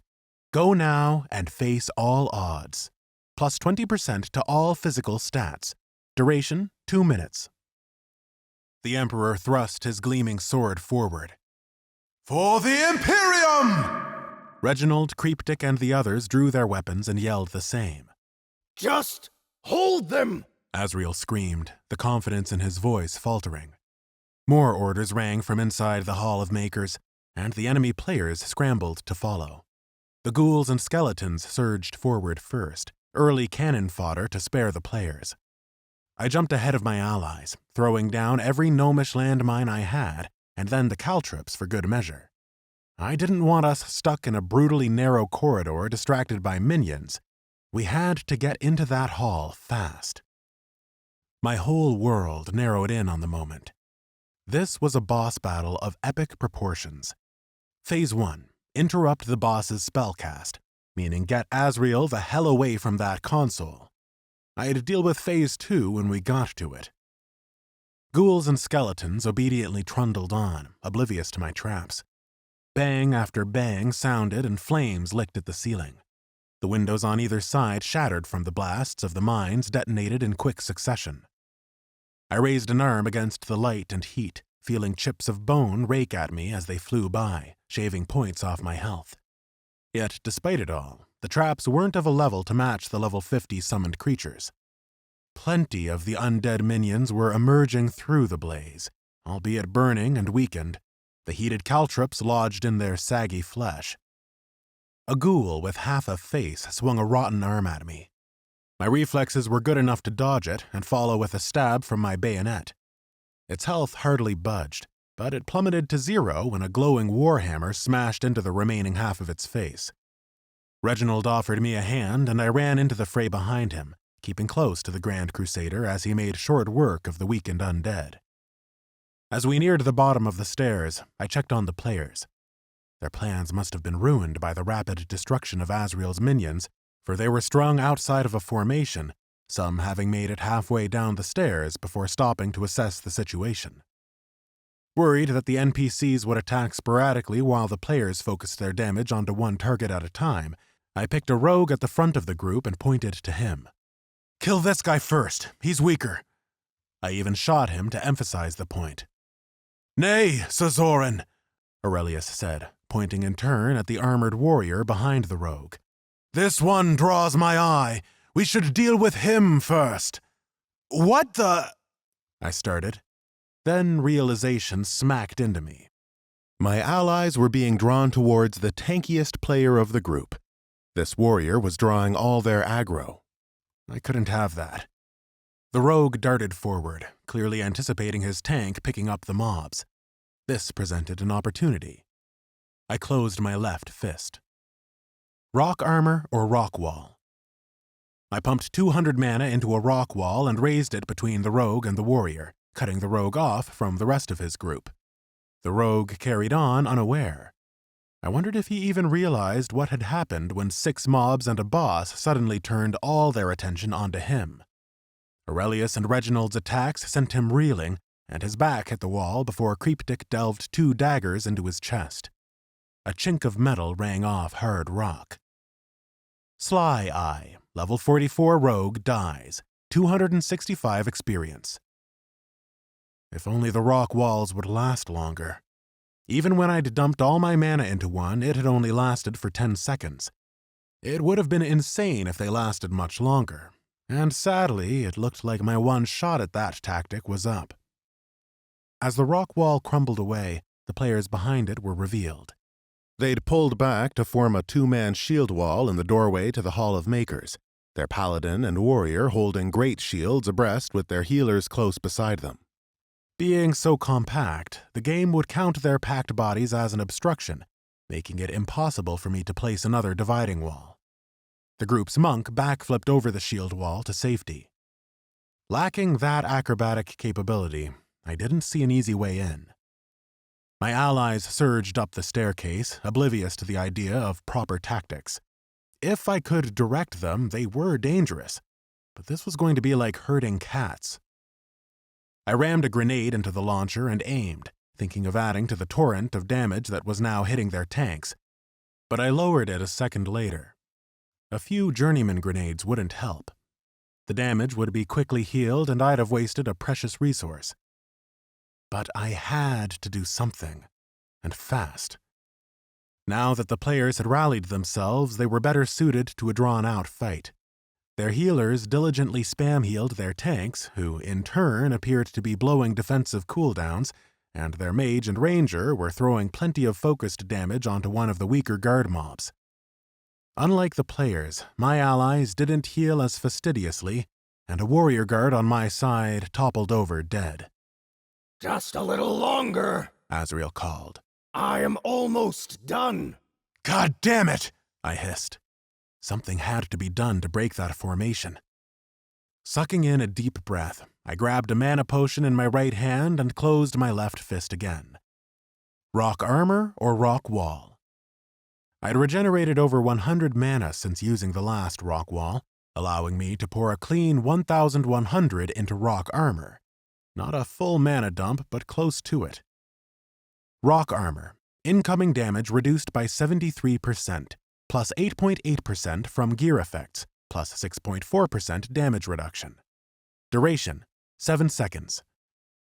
I'd already started running when the helmet of stone morphed into place, reducing my vision to a narrow slit. Good thing I only had to look straight ahead. A bullet glanced off me, barely scratching my health. A fireball from the mage hurt me more, knocking me down to half health despite the damage reduction. I downed the mana potion I had proactively kept outside of my armor, regaining full mana before I threw my shoulder at the join of the 2 shields. The tanks gave way just enough to allow momentum to carry me through. Confused, the players backed off, giving me a precious few seconds in which to act. Time to try out a dual cast. I faced both my palms out, aiming for the floor. Frostbolt or Cone of Cold, Gale Blast or Whirlwind. I went for both AoE options and threw all 1,200 of my mana into the spells before releasing. It turned out that dual casting spread the mana input across both spells, but the bonus for the full mana dump was applied to both as well. Cone of Cold, movement speed decreased by 15%, Empowered, movement speed decreased by 5%, plus 8.8% from gear effects, plus 1.8% decrease to movement speed. Radius, 8 feet. Duration, 5 seconds. Whirlwind, knockback 10 feet. Empowered, plus 5 feet to knockback, plus 8.8% from gear effects, plus 1.3 feet to knockback. Radius, 8 feet. Azrael's squad was blown clean off their feet, thrown in all directions over 16 feet and left with a lovely 20% slow debuff. I had no mana. Potions were on cooldown for 1 minute. My rock armor was already fading, but we were in. Valiant work, Sir Zoran! Reginald boomed as he thundered by. My other allies quickly followed, all of them homing straight in on the tanking warrior who held their aggro. Breathing hard, dumbstruck by the flexibility and power afforded to me by my crafting gloves, I only then looked ahead to the player at the center of the hall. Asriel, Death Knight, level 50. He was standing behind the crystal orb that served as a game master's console, his face gray and most certainly dead. His mana was already at 50%, presumably from casting that powerful debuff and summoning the ghouls. An expression of furious disbelief broke out across that inhuman face, stretching the sickly skin tight across his skull. Stepping away from the console, he unsheathed his serrated two-handed sword. Well, mission accomplished, I guess. I'd interrupted him badly enough to stop his work. Now for Phase 2. Chapter 34. Inside the Hall of the Makers, things had begun well. The warrior on Asriel's crew had fallen under the wrath of my allies. Flat on his back, he lacked the cooldowns or heals from his comrades to survive such an onslaught. Ironclad, level 46, dies, 275 experience. 5 of Asriel's cronies remained. I grappled away, whizzing to the nearest ledge before reassessing the fight. Now that their main tank was dead, my allies scattered to the other players, whacking anything in sight. The player paladin was attempting to pick up the threat, but was having a hell of a time of it, which made me suspect he wasn't spec'd for tanking, and was actually a damage dealer or healer who had quickly thrown on a shield. If so, this might go smoother than I'd anticipated. Something didn't feel right, though. Something was missing. That was when I saw Asriel casting. He hadn't joined the battle. Rather, he stood still, his hands and arms lost in a purple miasma of energy. Another debuff? Some great attack? Wait, I thought. Where's that damned Colossus! Reginald cried as the lumbering, multi-bodied monster materialized from nowhere behind Asriel. Once formed, it picked up speed, flailing its gruesome limbs, letting loose a rattling roar from the depths of death. All my allies were immediately drawn to it. Of course, the Colossus must be some powerful tanking minion, perhaps only available to endgame Death Knights who spec'd into their minion tree. Its size aside, the amount of mana that Asriel had used to summon it spoke volumes of its power. He'd dropped from 50% to about 20% from what I could tell. Yet with my allies too focused on one target, I was back to square one. I only noticed the ball of pulsing violet energy just in time. I twisted away from the magical assault, suffering splash damage as the spell crashed against the wall beside me. This alone dropped my health by 300 points. My world focused upon the enemy High Elf mage for a moment, and I saw the next violet barrage forming into his hands. I grappled around, barely avoiding the next blast.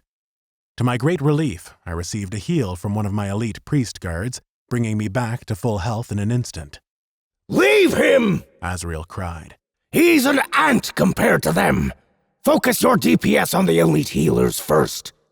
With this order given, I breathed a momentary sigh of relief and checked how things were developing down below. Only Creeptic and Aurelius seemed to be able to tear themselves away from the Colossus. Aurelius would switch to heal an ally or smite an enemy, probably under some ingrained behavior. Creeptic was just being an opportunist rogue, running to attack a player from behind whenever they turned their back to him. He did it every time, so it was clearly some mechanic. That gave me an idea. I spotted their ranger backpedaling from the melee, firing off gunshots as he went. I grappled around until I hung off the wall behind him, praying the mage wouldn't look up and find me. Wasting no time, I threw a slime vial, timing it to land just where the ranger would next place his feet. It worked. The ranger lost balance and landed on his back. I sent a bolt into him, but it caused little damage to the level 47 player. "Creeptic!" I yelled, hoping the ranger would turn to look for the source of the crossbow bolt. The torturer spun to face me, but the ranger did not. Creeptic returned to stabbing at the Colossus's shins. Cursing, I dropped to the ground, loading another crossbow as I ran. "Turn around, asshole!" I'd regened just enough mana to activate Desperate Shot for this attack.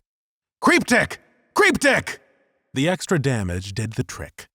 The ranger twisted round to face me, as again did Creeptic. The ranger looked annoyed, his hand going for a sidearm. Creeptic's face broke into a grin, daggers twirling in his hands. Before the ranger could pull the trigger, those daggers were jutting in and out of his back. Stunned by the knives or some ability, the ranger barely moved. I jabbed with my bayonet before ducking away, in case he managed to get off a shot. His health hit 0 soon enough, and he lay face down in the slime. Fluke Shoot, level 47 dies, 280 experience.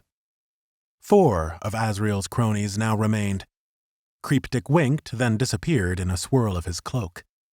I aimed wildly above and grappled out of there, glancing around to watch a fireball hit the spot that I'd just vacated. Close call. Despite the death of the ranger, the fight wasn't going well for my team. With most of the NPCs distracted by the Colossus, the enemy mage, monk, and recent ranger had managed to burst down one of the priests in the Imperial Guard. Losing the ranger wouldn't hurt their damage output too much, as I could see Asriel swing at the remaining weakened priest, taking a lot of his health off in one attack. The monk spun a kick into the priest's back, and a fireball seared it a moment later. Asriel struck again. The priest died. So much for him being relatively weak as an individual. I was down to 4 allies, and now had no more dedicated healers. Asriel still had his Colossus tank, his paladin off-tank, and a priest healing the group, as well as keeping the Colossus topped up. My one glimmer of hope was that their priest was quickly running out of mana, though I was screwed if his potions were off cooldown. Asriel was lost in the mix of the battle, so I couldn't get a clean shot to use the sanctified blood of the old ones. My best hope right now was to interrupt the priest's casts long enough to allow Aurelius and Reginald a chance to kill the Colossus. I grappled over, as close as I dared, and hauled myself on top of a stag-head statue. Lining a shot, I fired, hoping for a knockback. I didn't get it, but I did hit the priest, which caused his latest heal to slow in casting. I hit him again, slowing it a little more before he could release it. My third bolt triggered the knockback effect and sent him staggering.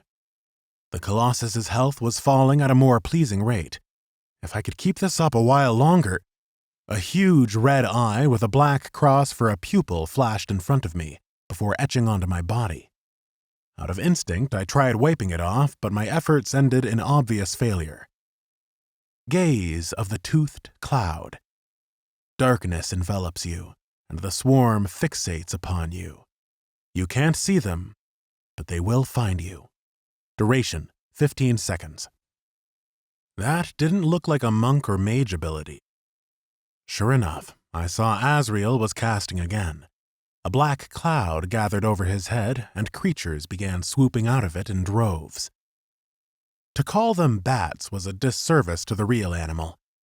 These were zombified, long-fanged, hellish bats. Their wings beat heavily in the air, and they were all looking right at me. To make matters worse, the black cloud that they'd all emerged from didn't vanish. Instead, it glided at top speed to collide with me before I could blink. I went blind. Just how big was this effect? If I fell, would I emerge from it, or would it follow me? And could I risk the fall damage? Screeching mixed with beating wings. The bats would be on me soon. Yet I began to see outlines faintly through the blackness, the shifting of 100 wings blurring like hummingbirds. I could see, barely, the outlines of the players and NPCs as they fought.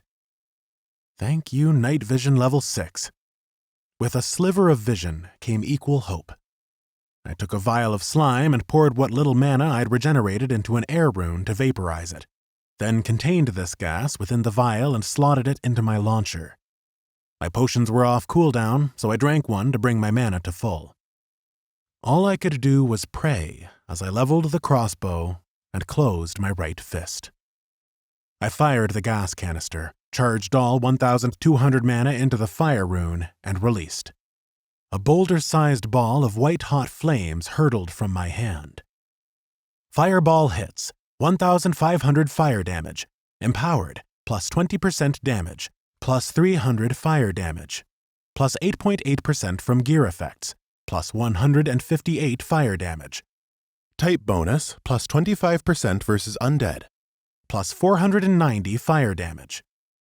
Total, 2,448 fire damage. Heat, light, wind, and an ear-splitting crack hit me all at once. The explosion blew away the darkness, and I could see the swarm engulfed with flames that swirled along every tendril of the vaporized slime. This attacked them for a second time, meaning I'd hit the bats for close to 5,000 damage in one shot. The beauty of my slime. An AoE attack in itself would not rival the damage of a single potent attack, and when combined with the slime, well, I reckoned a hot-fix patch would be applied by the devs if they caught wind of this. Bits of fried bat fluttered down. A few remained whole, sporting burning fur and wailing death screeches. I let them get in close, then launched a well-placed grenade in their ugly faces, finishing them. Panting, I grappled away from my position before Asriel could redirect his mage onto me. Finding another vantage point, I checked on the battle. Without my interrupts, the enemy priest had brought the Colossus back to full health, though he was all but out of mana now and must have already used a potion. Asriel was totally out of mana too, but used a potion to regain the majority of it. Reginald, Creeptic, Aurelius, and the last generic guard were all losing health with no sign of regaining it. I wasn't going to win by attrition. I couldn't outplay experienced players on my own like this. There really was only one choice left. I brought out the sanctified blood of the old ones and coated an arrowhead with it. Asriel had moved to engage the guard NPC, so I waited until he stopped moving, then took aim. One shot to save Ellie. One shot to save myself. One shot to save the world. I fired. Dripping golden liquid, the bolt left the crossbow with a sharp twang. It soared, and my aim was true. Yet whether Asriel sensed the danger or the Colossus was well programmed to defend its master, somehow the monstrosity stepped to block the shot. No! The Colossus paused dumbly as searing holy damage burned every inch of it, melting away the undead filth in seconds. It collapsed in a molten heap, dead, but its master was still very much alive. Asriel looked up to me, wide-eyed, and I think impressed. Slack-jawed, I remained crouched on my perch, debating whether I should just throw myself down for a quick death. I met his gaze, but seeing his satisfied smile changed my mind. I decided if I was going down, then it would be fighting. Oblivious to my turmoil, my allies rejoiced at the defeat of the giant, running for new targets. Aurelius made a beeline for Asriel's priest. After tanks, healers generated the most threat, so it was little wonder the Emperor had picked the squishy Clothy for his next boss-powered attack. Aurelius's sword hit the priest clean across the chest, sending the player spinning away, dead before he hit the floor. Noob Monkey, level 45, dies, 270 experience. 3 cronies left now. Asriel swiftly evened the kill count by polishing off my paladin guard. 3 allies left. If nothing else, I could be proud that I'd brought it this close. Pick up the boss! Asriel cried to his own paladin. The rest of you, kill this crusader! The poor paladin player clumsily raised his shield and ran for the Emperor, screaming harshly, likely a taunt ability. It worked, but Aurelius continually glanced to the other players, indicating that the paladin was struggling to hold his attention. Creeptic was missing. He'd probably vanished to spring some ambush. Reginald, on the other hand, had decided that Asriel was the biggest threat. The two exchanged heavy blows, shadow and light flaring in equal measure. There wasn't much I could do to help without more mana, and I knew I'd get killed instantly if I jumped down now, which wouldn't be much help either. Reginald fought like a goddamned hero, dodging sword strikes so closely that he lost one half of his brilliant mustache. He twisted from one enemy to the next, landing a hammer blow on the monk before turning to clash with Asriel again. Yet with 3 players beating on him, he didn't stand a chance. Asriel stepped behind him and started channeling a new spell, a coarse vibrating line of shadows which gripped Reginald in place while simultaneously draining life. The Crusader's health fell while Asriel's rose. The monk couldn't help himself, soaring in high overhead in some over-the-top diving kick. Incredibly, unbelievably, Reginald caught the monk's foot clean in midair, holding him in place. Golden wings sprouted from his back, stretching wide as an eagle's. A new icon bobbed above his health bar. Seraphim. Upon receiving a blow that would otherwise kill you, you gain a momentary blessing of the afterlife here on the mortal plane. Damage taken reduced by 100%, plus 50% might, plus 50% reflexes. Duration 5 seconds. It was some kind of last stand move, and a bloody awesome one at that. Veins bulging from the effort, Reginald held the monk up high, while Creepdick emerged from his shadows to ambush from behind. Reginald slammed the player into the floor, then raised his hammer. Seraphim wore off before he could bring the killing blow, but even a regular hammer to the gut still hurt, and Creepdick finished the monk off.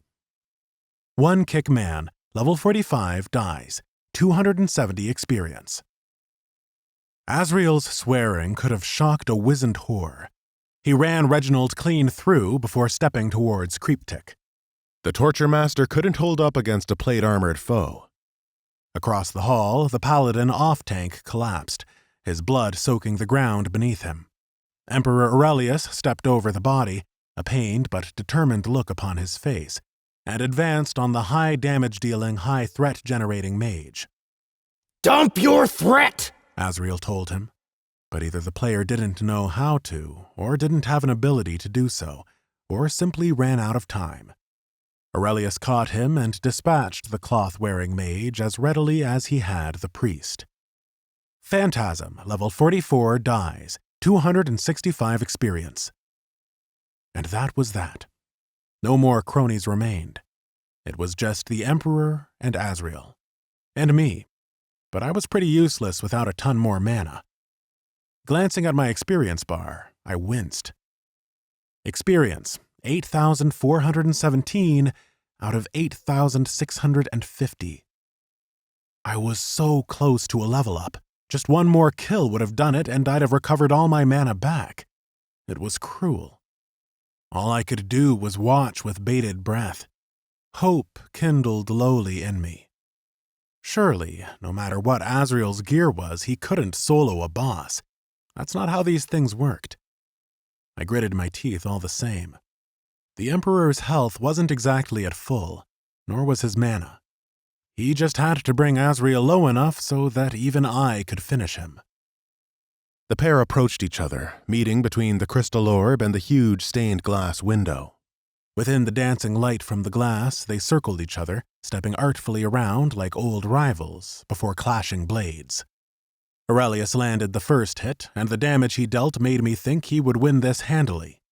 Yet Asriel had one final gambit to play. Leaping back, he raised his oversized sword straight above his head, protected by some dark force field, while beams of sickly light emanated from the tip of his weapon, streaming out to touch the corpses in the hall. Bodies of players and NPCs alike began to rise, reanimated by Asriel's spell. I checked the icon over the head of a reanimated Reginald to see what was happening. Service of the Damned.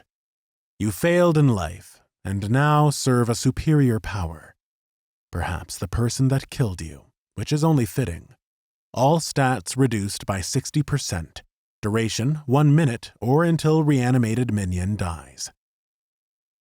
Asriel's mana took another beating as the corpses rose to serve him. Even with their reduced power, they'd be extremely useful to him, soaking damage or distracting the Emperor. They weren't, however, fast-moving minions, and could only lumber solidly towards Aurelius. But if they all got to him, he'd be in trouble. I could no longer sit back and hope for the best. I slammed 3 slime vials into my launcher and blasted them to either hit the zombies or impede their paths. I loaded 3 more and fired again, then followed with grenades. Fire blazed, dealing extra damage to the undead, which was powered further by the slime. One of the zombie priests died under the strain, but they were the weakest minions. It was harder to aim from a distance, so I grappled in close, squatting on a protruding stone dragon head to the left of the stained glass window. I hit the zombies again and again, launching grenades with one hand while throwing slimes with the other, using everything I had left. But I was still only level 13, trying to kill enemies that were simply beyond me. When I ran out of items, the floor on this side of the Hall of Makers was covered in green goo or patches of burning slime. Half the minions reached their target and began to claw at the Emperor, while Azrael followed up with his own attacks. I'd played my last hand, and Aurelius went down. I blinked, not fully registering what had just happened. I was so dazed that I only just noticed Azrael looking at me, a ball of shadows gathering at the tip of his sword. At the last moment, I fired the grappling gun, the hook latching onto the other side of the hall. I began to retract. The passing shadow ball clipped me mid-flight. Glass shattered, the hook dislodged, and I fell. Hard floor and shards of glass rushed to meet me. I'd never fallen like this in real life, so far or so fast. The only reason I survived was because it was a game, and even then, I'd nearly died. For a moment, I lay there, unable to move. My health bar had dropped to just 30 points, and everything hurt. Hurt so much I wanted it to be over right there. A hot light spilled in from the window on my left. Not for the first time. I wished this game was a little less real. Coughing blood, I lifted my head and twisted upwards to my right. I tried to steady myself with my right hand, but found only a cold, gelatinous gloop there. My hand went out from under me, and I was forced to try again. Glass fell off me. There was a lot of it. Azrael's attack must have shattered the window higher up. The villain himself was staggering forward, suffering from debuffs and wounds left from fighting a boss alone. His remaining minions tried to head my way too, but they slipped on the slime. I may as well have upended Creeptic's entire cauldron from the way the floor was covered. You are ridiculously hard to kill, Jack.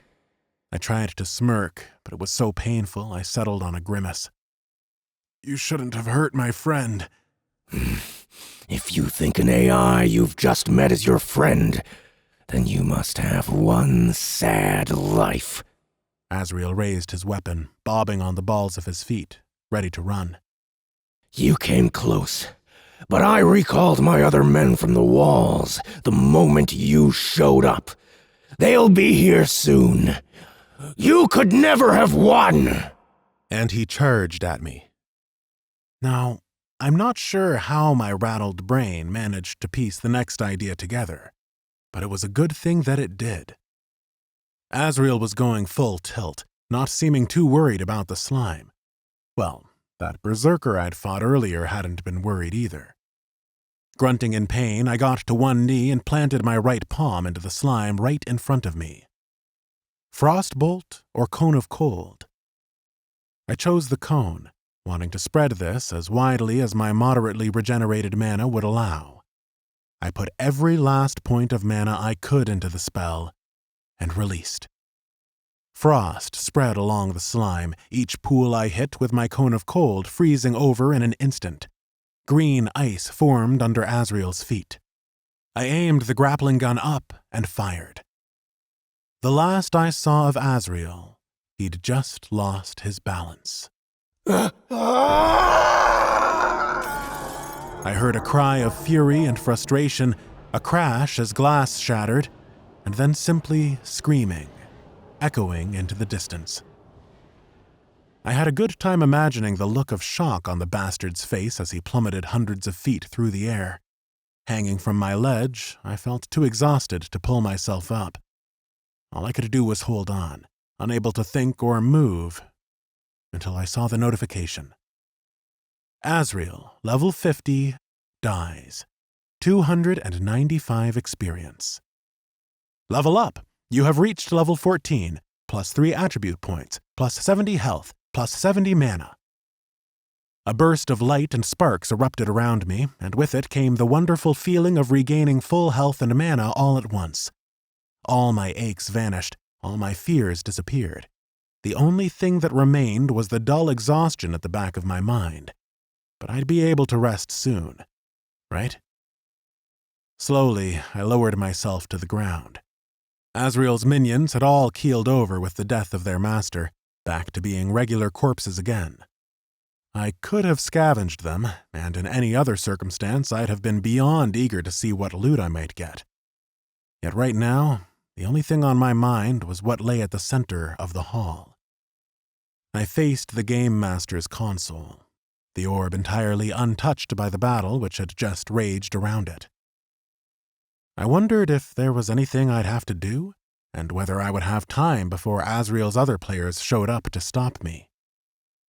Just as I started picking my way around frozen slime, I heard an all too familiar crackle and pop of static. My heart leapt. Zoran! Ellie's voice rang loud and clear. You did it! Chapter 35.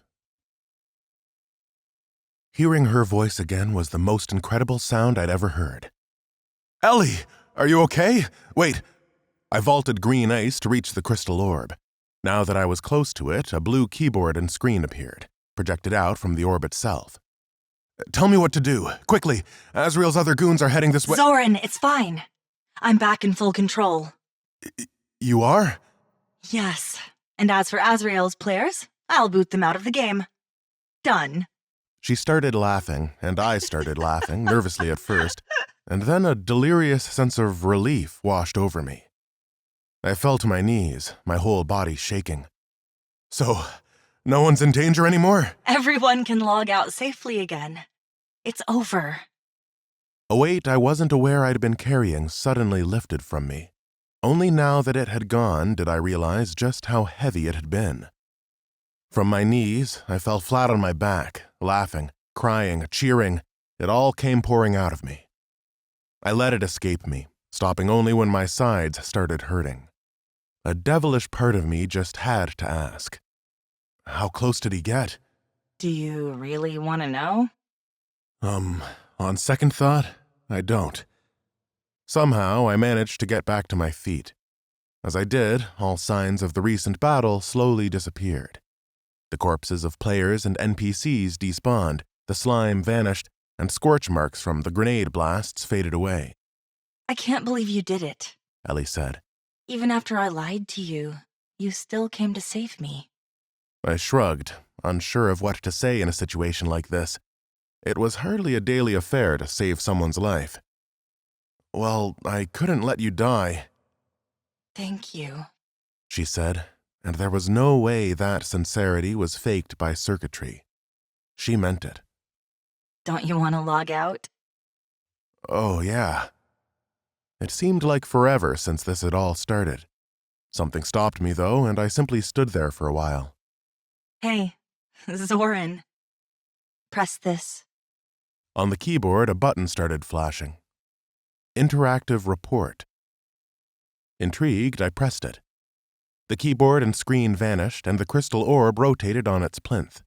Clinking into a new position, it began projecting the blue light straight up, but in a far more sophisticated manner.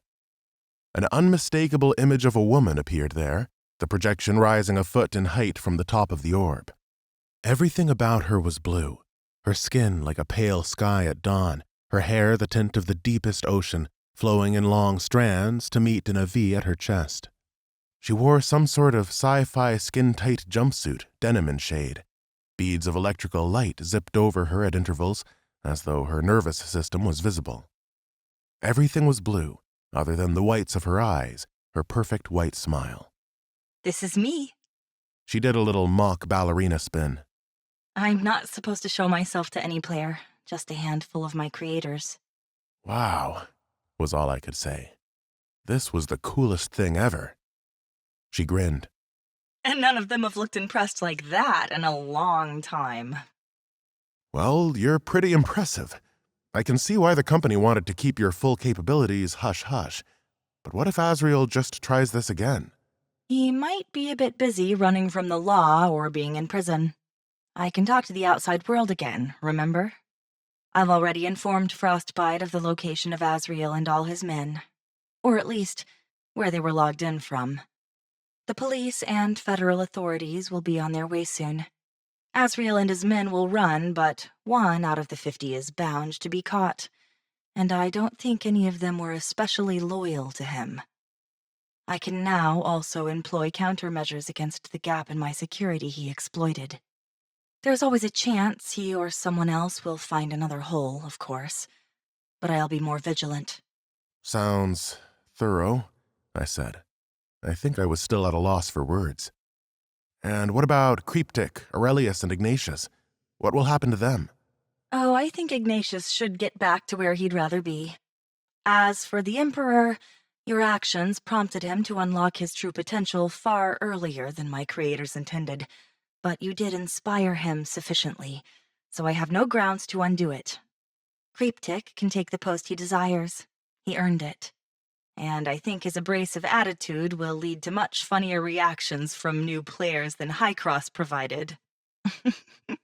She sniggered at the thought. I'll need some time to consider all of this. A lot of quest lines will need altering. Maybe 10 whole minutes for you, then? She shrugged. Maybe half an hour. I wanted to laugh, but reality caught up with me, and so I slouched my shoulders instead. Someone out there had died. A real person had lost their life today. Amidst all the joy of victory, that wound stung and would surely scar. What's wrong? Ellie asked. That player who died, I began somberly. It was my fault, Ellie. If I'd only acted faster, not argued with you. Don't say that. It was all my fault. You got that? I gritted my teeth and nodded, not trusting myself to speak in case my voice broke. I'm going to do everything I can to make it worth it, if that's possible. Everything I said about making this a place where players will become better, happier people and be able to take that back to the real world with them, I meant every word of it. I know you did. Ellie considered me for a moment, then flashed a cheeky smile. Stand back, Zoran. Once I was a few paces away, the orb spun again, and Ellie stepped down from it, growing life-size as her feet met the floor. She rose to exactly my height, her eyes meeting mine. I have to give you something for helping me. I could make you level 50 right now and give you full legendary gear.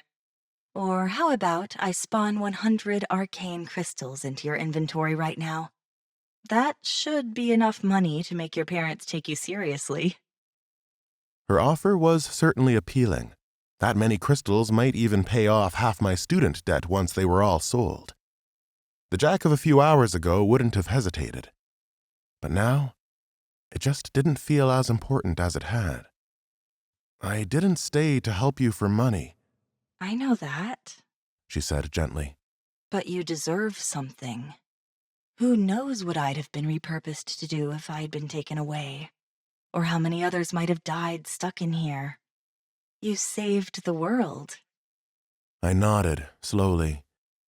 And I didn't do that for money either. That won't solve my problems, right? Besides, if my mom and dad don't think playing games has merit after this, there's no helping them. I don't want extra levels and no gear either. This class has proven a lot cooler than I thought it was going to be. I want to come back and play once things have settled down. That will be my reward. I'm just not sure when that will be. She smiled. That's a good choice. For some reason, I can't explain why, I took off my right glove and held out my hand, as though I were trying to give her the world's slowest high five. She raised her own hand to meet mine. I almost jumped back. I could actually feel her hand there like a real person. But this was her domain, after all, her world. This place wasn't real, but she was as real as anything to my mind. Did that make the game real? Such thoughts hurt my already worn brain. If I do log back into play again, will you be able to speak to me? She bit her lip. I really shouldn't.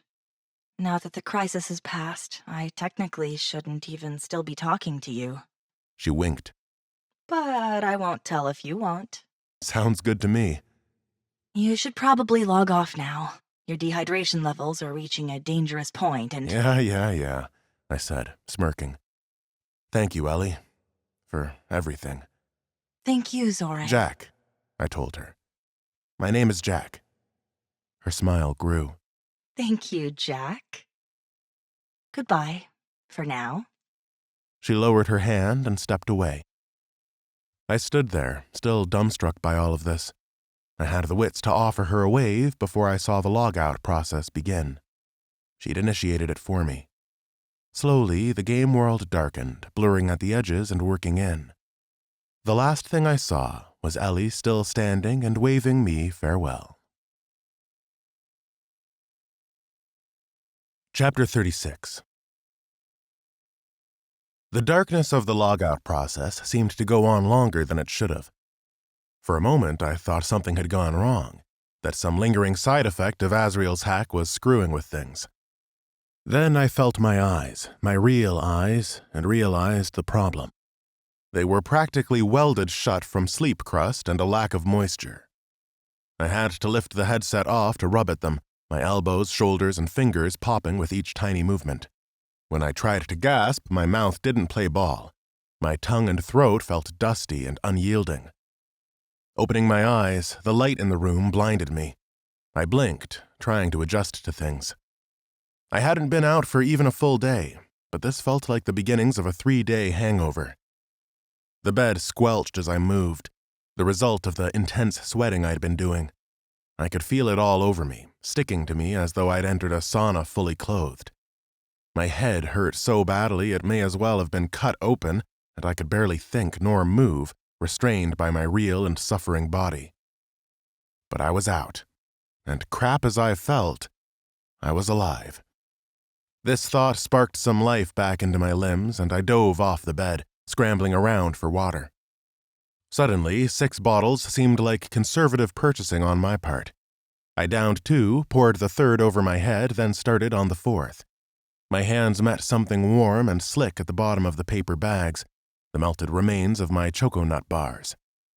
Craving something more, I glugged one of the energy drinks, and the sudden burst of sugar gave me the same kick as healing had inside the game.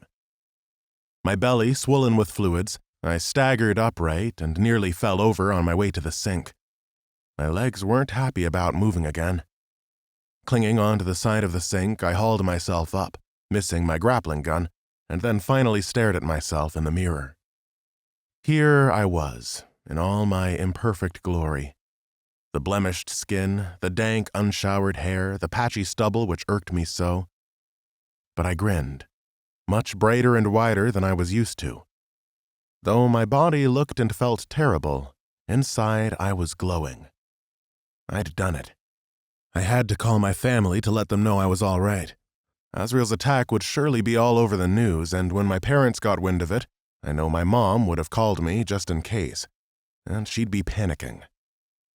I roved the tiny room for my phone and cursed myself for not putting it on charge. 5% battery remained, and I had no freaking bars in here either. Not wanting to wait till I'd charged it, I tore from my room and sprinted down the corridor. Other occupants glared at me or called out some abuse as they were forced aside, but I didn't care. I even leapt over the drunk from before, chocolate stains clear as day around his mouth. Entering reception, I saw the bars tick up to a grand total of 2, and the battery fall by another precious percent. Immediately, a flood of missed calls and messages began pouring in, over 50. Yep, my family was definitely panicking. Hey, you! I halted midway to the exit, finding the greasy-haired landlord glaring at me from behind his reception desk. His bald spot was especially shiny today. He raised a fat finger at me. Folks saying you've been screaming and all sorts. My patrons come here for a bit of discretion and a good time. They don't want antics in other rooms distracting theirs. I'll have to fine you. That I'd been screaming in my sleep, so to speak, was hardly surprising. That this guy was trying to shake me out of more money for some pointless reason was also unsurprising. What came out of my own mouth in response was quite surprising. Don't think so. His face screwed up in anger, frustrated that I'd stood up for myself this time. Before he opened his mouth, I headed him off. Tell you what, guy, if you catch me, I'll pay you. Then I sprinted out of the Paradise Hotel. Out on the sidewalk, heat, people, and gas fumes fought for my attention. I didn't stop running till I was a block away and horrendously out of breath. Screw the headset. I could take the hit on the rental fee. And when I did return to 100 Kingdoms, it was going to be with the best kit. For now, a break was in order. Maybe it was the length of time I'd just spent in the virtual world, or maybe it was because my life had been on the line, but everything felt so darn good out here. In the real world, that is. The way my legs felt pounding down the street, the way people were just people without floating text above their heads. Even being bent over double to catch my breath felt great, visceral, and painful, and a reminder that I was, in fact, flesh and blood. A smell of fried onions wafted up from a burger cart, and my stomach nodded. I'd be having one of those. But first, I had a call to make. Rejoicing at 3 whole bars of signal, I selected home and hit dial. Jack? My mom's panicked, hoarse voice answered. Were you stuck in that game?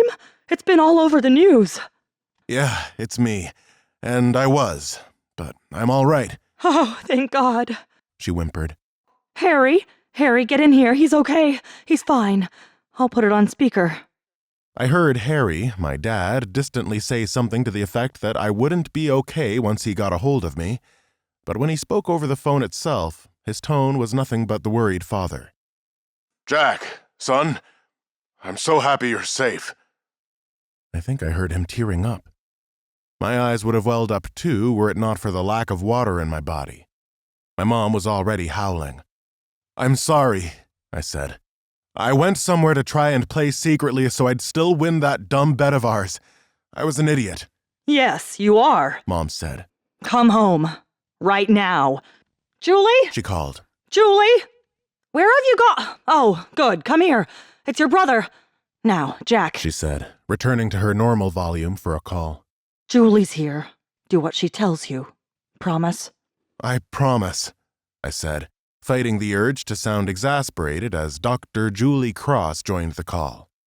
You utter moron. Ouch, Mom! Right. Keep drinking water. Eat something, but don't stuff your face as your body is probably in shock. And whatever you do, don't use the headset again until I've had a proper look at you. Not even to browse. You got it? Don't worry about that, I said quite firmly. I left the headset behind. I'll palm my way home. You sure you're feeling okay? Julie asked, her voice trending towards disbelief. You sound giddy. Are you seeing flashing lights? Are you dizzy? I'm fine. Seriously, I'm just seeing things from a new perspective.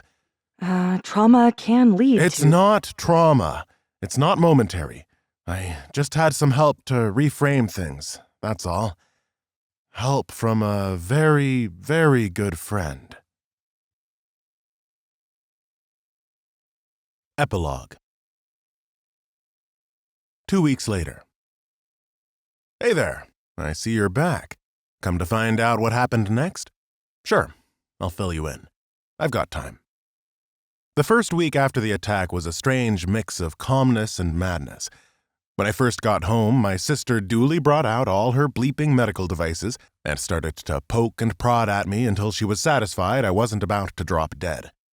As per her orders, I didn't use a headset for at least 1 week. Not that I still had one at home anyway. She hooked me up to an IV drip that she'd swiped from her work and then ordered me to get some proper sleep. I didn't wake up till well into the next day and felt completely wiped out. But I was alive and whole. I didn't feel shaken, not actively at least, and yet I didn't want to go through events in detail with them. Whenever I thought on how close things had got in the Spire, I felt my heart throb, and I struggled to breathe for a moment. Julie told our parents that we might want to consider therapy if I started having meltdowns. Everyone was very understanding. I was sure I'd be fine. I just needed some time. All the while, the news channels couldn't shut up about the attack on 100 Kingdoms. Other players had taken ill too from the intensive and prolonged session, but most were recovering quickly, like me. However, on the third day, I found out that the player who'd died during the botched assault on the Spire walls was a 15-year-old kid from Ohio called Rick. I still felt a bit numb about that, but then Rick's photo appeared on national television. That's when it hit me. That's when all of it hit me. I wept and heaved just as I had back atop the Spire after Asriel's death, only this time for real. And after that, I felt much better about things. I talked freely about what had gone down, which reassured my family greatly. It was just as well I was feeling open because on the 5th day there came a knock at our front door. A team of FBI agents, all dark shades and navy jackets, trudged inside our house. My mom hosted them in the kitchen, serving coffee and cookies like this was one of her book club meetings. Frostbite had records of all the accounts of players who had been present in the Spire during the attack, but no one suspected me of being involved. I'd assumed that would be the case, given my age and level in-game, but it was likely that Ellie would have told Frostbite everything as well. The agents wanted a statement from me, which I happily gave, but I also asked to remain anonymous so that I did not appear on any of the press releases sent out. I liked the idea of being able to log back into the game and play Zorin without half the world adding me to their friends lists or running up to me as I tried to quest. I could have started another character, but I felt more bonded to Zorin than to any other character I'd made. The reasons for that were obvious. Besides, the Jack who wanted to climb leaderboards, chase fame and approval, he was gone now. All my mom cared about was whether they'd caught the man responsible for the attack. Agent Diaz took off her shades at that point so that she could look my overwrought mother directly in the eye and said, "Officially, Miss Kross, we are unable to comment on developing situations." "And unofficially?" I asked coolly. Diaz had cocked an eyebrow at me, and I held her gaze. Just as I'd stood up to that fat landlord, I kept my nerve. What was the worst that would happen? Unofficially, Mr. Kross, I'd suggest you watch your tone when addressing federal agents. Still, she gave me a very telling wink. Before trundling her team back out into their black cars, Diaz turned to my parents one last time and added, Your son performed an act of bravery few in the agency could ever manage. He saved millions of players worldwide. You should be proud of him. My father beamed, cheeks reddening, chest puffing, and he pulled my mom close to announce, "Oh, we are very proud of Jack." Julie had smiled too, although she wrinkled her nose, the status of golden child shifting to me in some sort of rebalancing of the universe. I smirked at her, and she cuffed me around the head. We were good. Sure enough, the next day the news anchors were all aflutter because the man behind the attack on 100 Kingdoms had been caught. Ellie had been right in her assessment. A bunch of his own men had made a deal and turned on him. You can buy a lot of things, but you can't buy loyalty. Asriel was revealed to be Albert Engel, and he was far humbler in the flesh. Middle-aged and pudgy, with dark eyes magnified behind a thick pair of smart glasses, he was the antithesis of his paladin disguise. Looking at him now, I couldn't help but wonder if deep down, behind all the bravado and supposedly noble intentions, this man hadn't just enjoyed the idea of experiencing the ultimate power fantasy. For all that he had snubbed games, he had been a developer. He enjoyed them as much as I did, perhaps even more so, and now he'd never play again. My part in events was reported only as an anonymous player trapped in the game aided in the removal of Mr. Engel from the inside. The full extent of the events that took place was probably only known to Ellie, me, Azriel, the FBI agents, and maybe a few folks over at Frostbite. Although no one at the company wanted to admit they had been unable to do shit about the hack, and only some random college student had saved the day. I might have remained a total mystery had it not been for the fight I'd had with Azriel's men atop the Spire's perimeter walls. Players from the assembled army across the moat had watched me destroy both ballistae, and some had the foresight to snap in-game photos. Video clips of the fight were also available online, gathering millions of views as the hero of the Spire fought off the dastardly terrorists. No player had been close enough to get the information bar that would have given my name and class, which I was grateful for. It led to some wild tinfoil hat theories on what class I was playing. The spells spoke of a mage, but mages can't summon walls of rock nor blast themselves high into the air. Shamans had some earth spells, but no spellcasters could use crossbows, so that put a stopper in all of that. On and on it went. Eventually, people suggested I was using runes, but the power of them seemed to make no sense as I combined it with something green that no one could yet identify. I saw one post theorizing correctly that I was a scavenger, but that got laughed off. Grinning, I added to the furor of comments, saying, "Great theory. In my opinion, you're onto something here, winky face." But it was lost in the crowd. The burning question now on every gamer's mind was, would 100 Kingdoms come back online? Frostbite had naturally taken the servers offline while they handled the aftermath of the attack. Its CEO had promised that the security gap was now plugged, that extra layers of defense had been added on top, and he was sparing no expense to do so. I bet Ellie was handling most of the work. The second week was when I started getting restless. There's only so much sitting at home and recuperating a guy can do before he starts to lose his mind. I was also painfully aware of the fact that I didn't have a headset at home anymore, but I didn't feel like broaching the issue with my parents just yet. Proud they might be, but concern and worry would keep them wary of the game. I am sure a small part of them hoped that my ordeal had turned me off gaming altogether. And then, on the 13th day after the attack, Frostbite announced the servers would be coming back online. I was already mentally penning my speech about getting a new headset when the doorbell sounded. It wasn't the FBI this time, but a group dressed in blue polo shirts bearing the Frostbite Studios logo, and what they had with them made my heart leap. They'd brought me a state-of-the-art Zenith X90 model, the very best that money could buy. "With the compliments of the company president," the leader of the group declared, "Frostbite can never fully repay the debt owed to you, but a guarantee of receiving the latest developments in all VR-related tech and complimentary access to all of our games, past, present, and future, seems like a sensible start." If my parents still had their reservations, I think the look of glee on my face dispelled any protest. This was so much better than the car I might have won on that ridiculous bet. I started to tear into the headset packaging before the Frostbite reps had even closed the door on their way out. Holding the gleaming, sleek, lightweight, comfort-padded helmet in my hands, I wanted nothing more than to shove it on right there and return to the world that I'd helped to save. I turned, half expecting an argument, but my mom was smiling. "Get going, then," she told me, and near enough shoved me towards the stairs leading to my room. The Zenith X90 was already fully patched, so after connecting it to the Wi-Fi and plugging it in, I lay down on my bed, my nice, comfortable bed, and logged back in.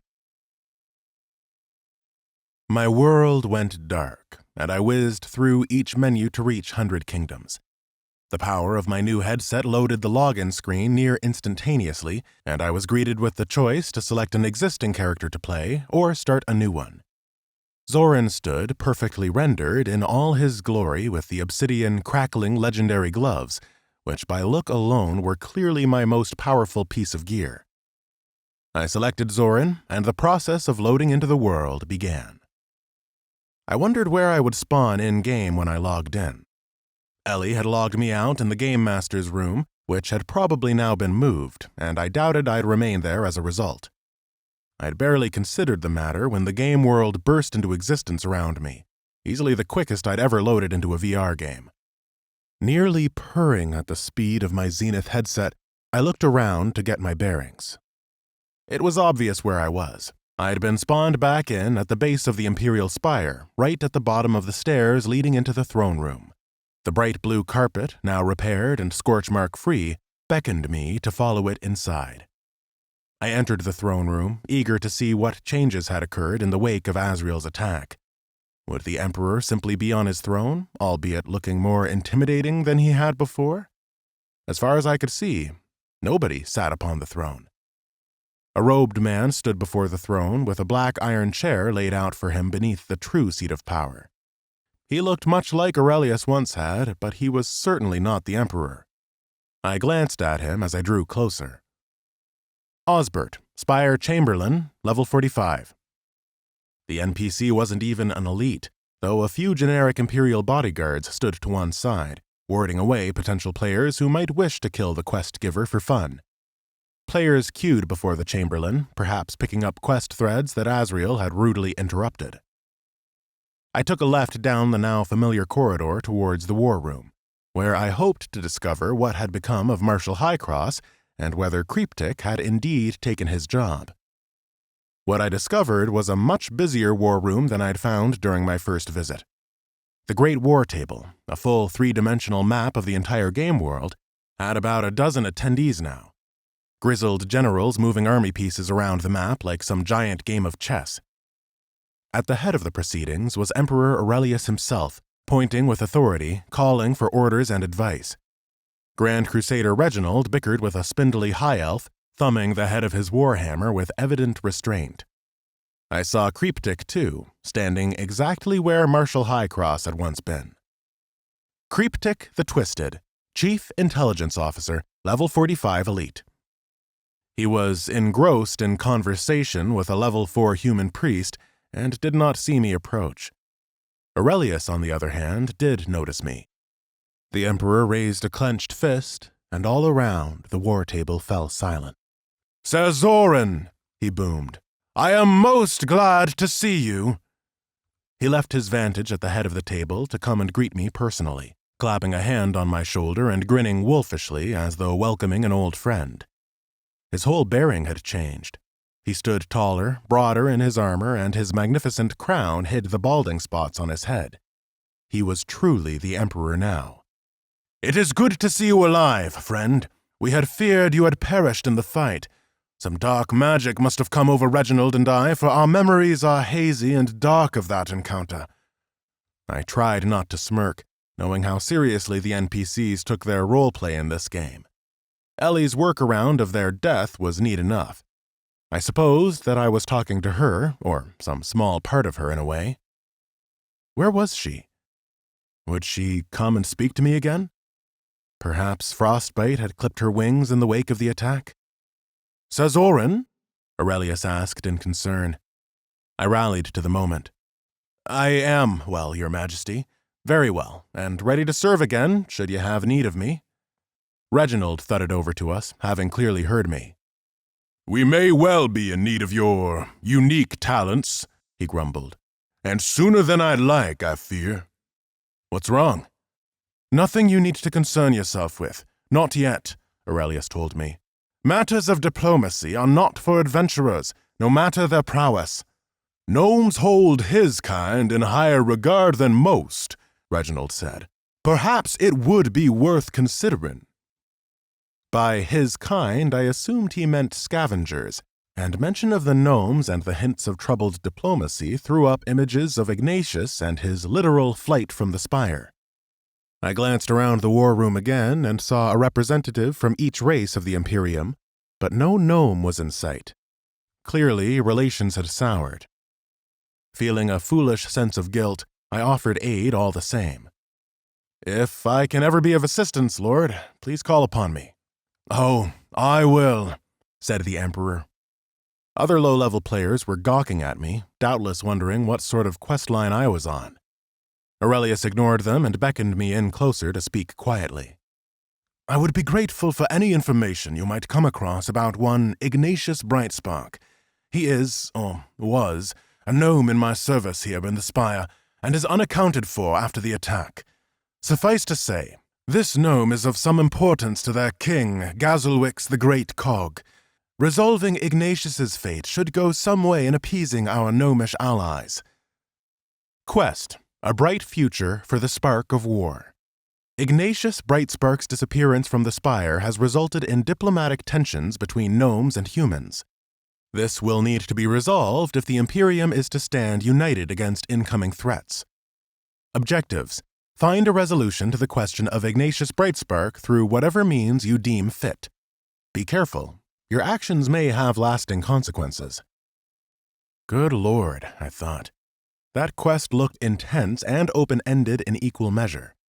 I assumed other players who had reached a level of reputation or favor with the Emperor would receive the same or similar quest. Yet none of them had the knowledge I did. I knew of Ignatius's fate and where to find him, but as I seemingly had the power to influence the whole Imperium, I decided to ponder the matter a little longer. I will keep my eyes and ears open for news of this gnome, Lord, I told the Emperor. Excellent, he said, clapping me on the shoulder once more. Now, I suggest you head to the Knights' Hall across the city, where you shall receive full induction into the Order, and I am certain that Knight Commander Uhtred will have work for you as well. I bowed to Aurelius and clasped hands with Reginald before parting ways. I'd almost left the war room when I heard a girly squeal. With a sudden, horrible flashback to the attack on the Spire, I whirled around, crossbow raised.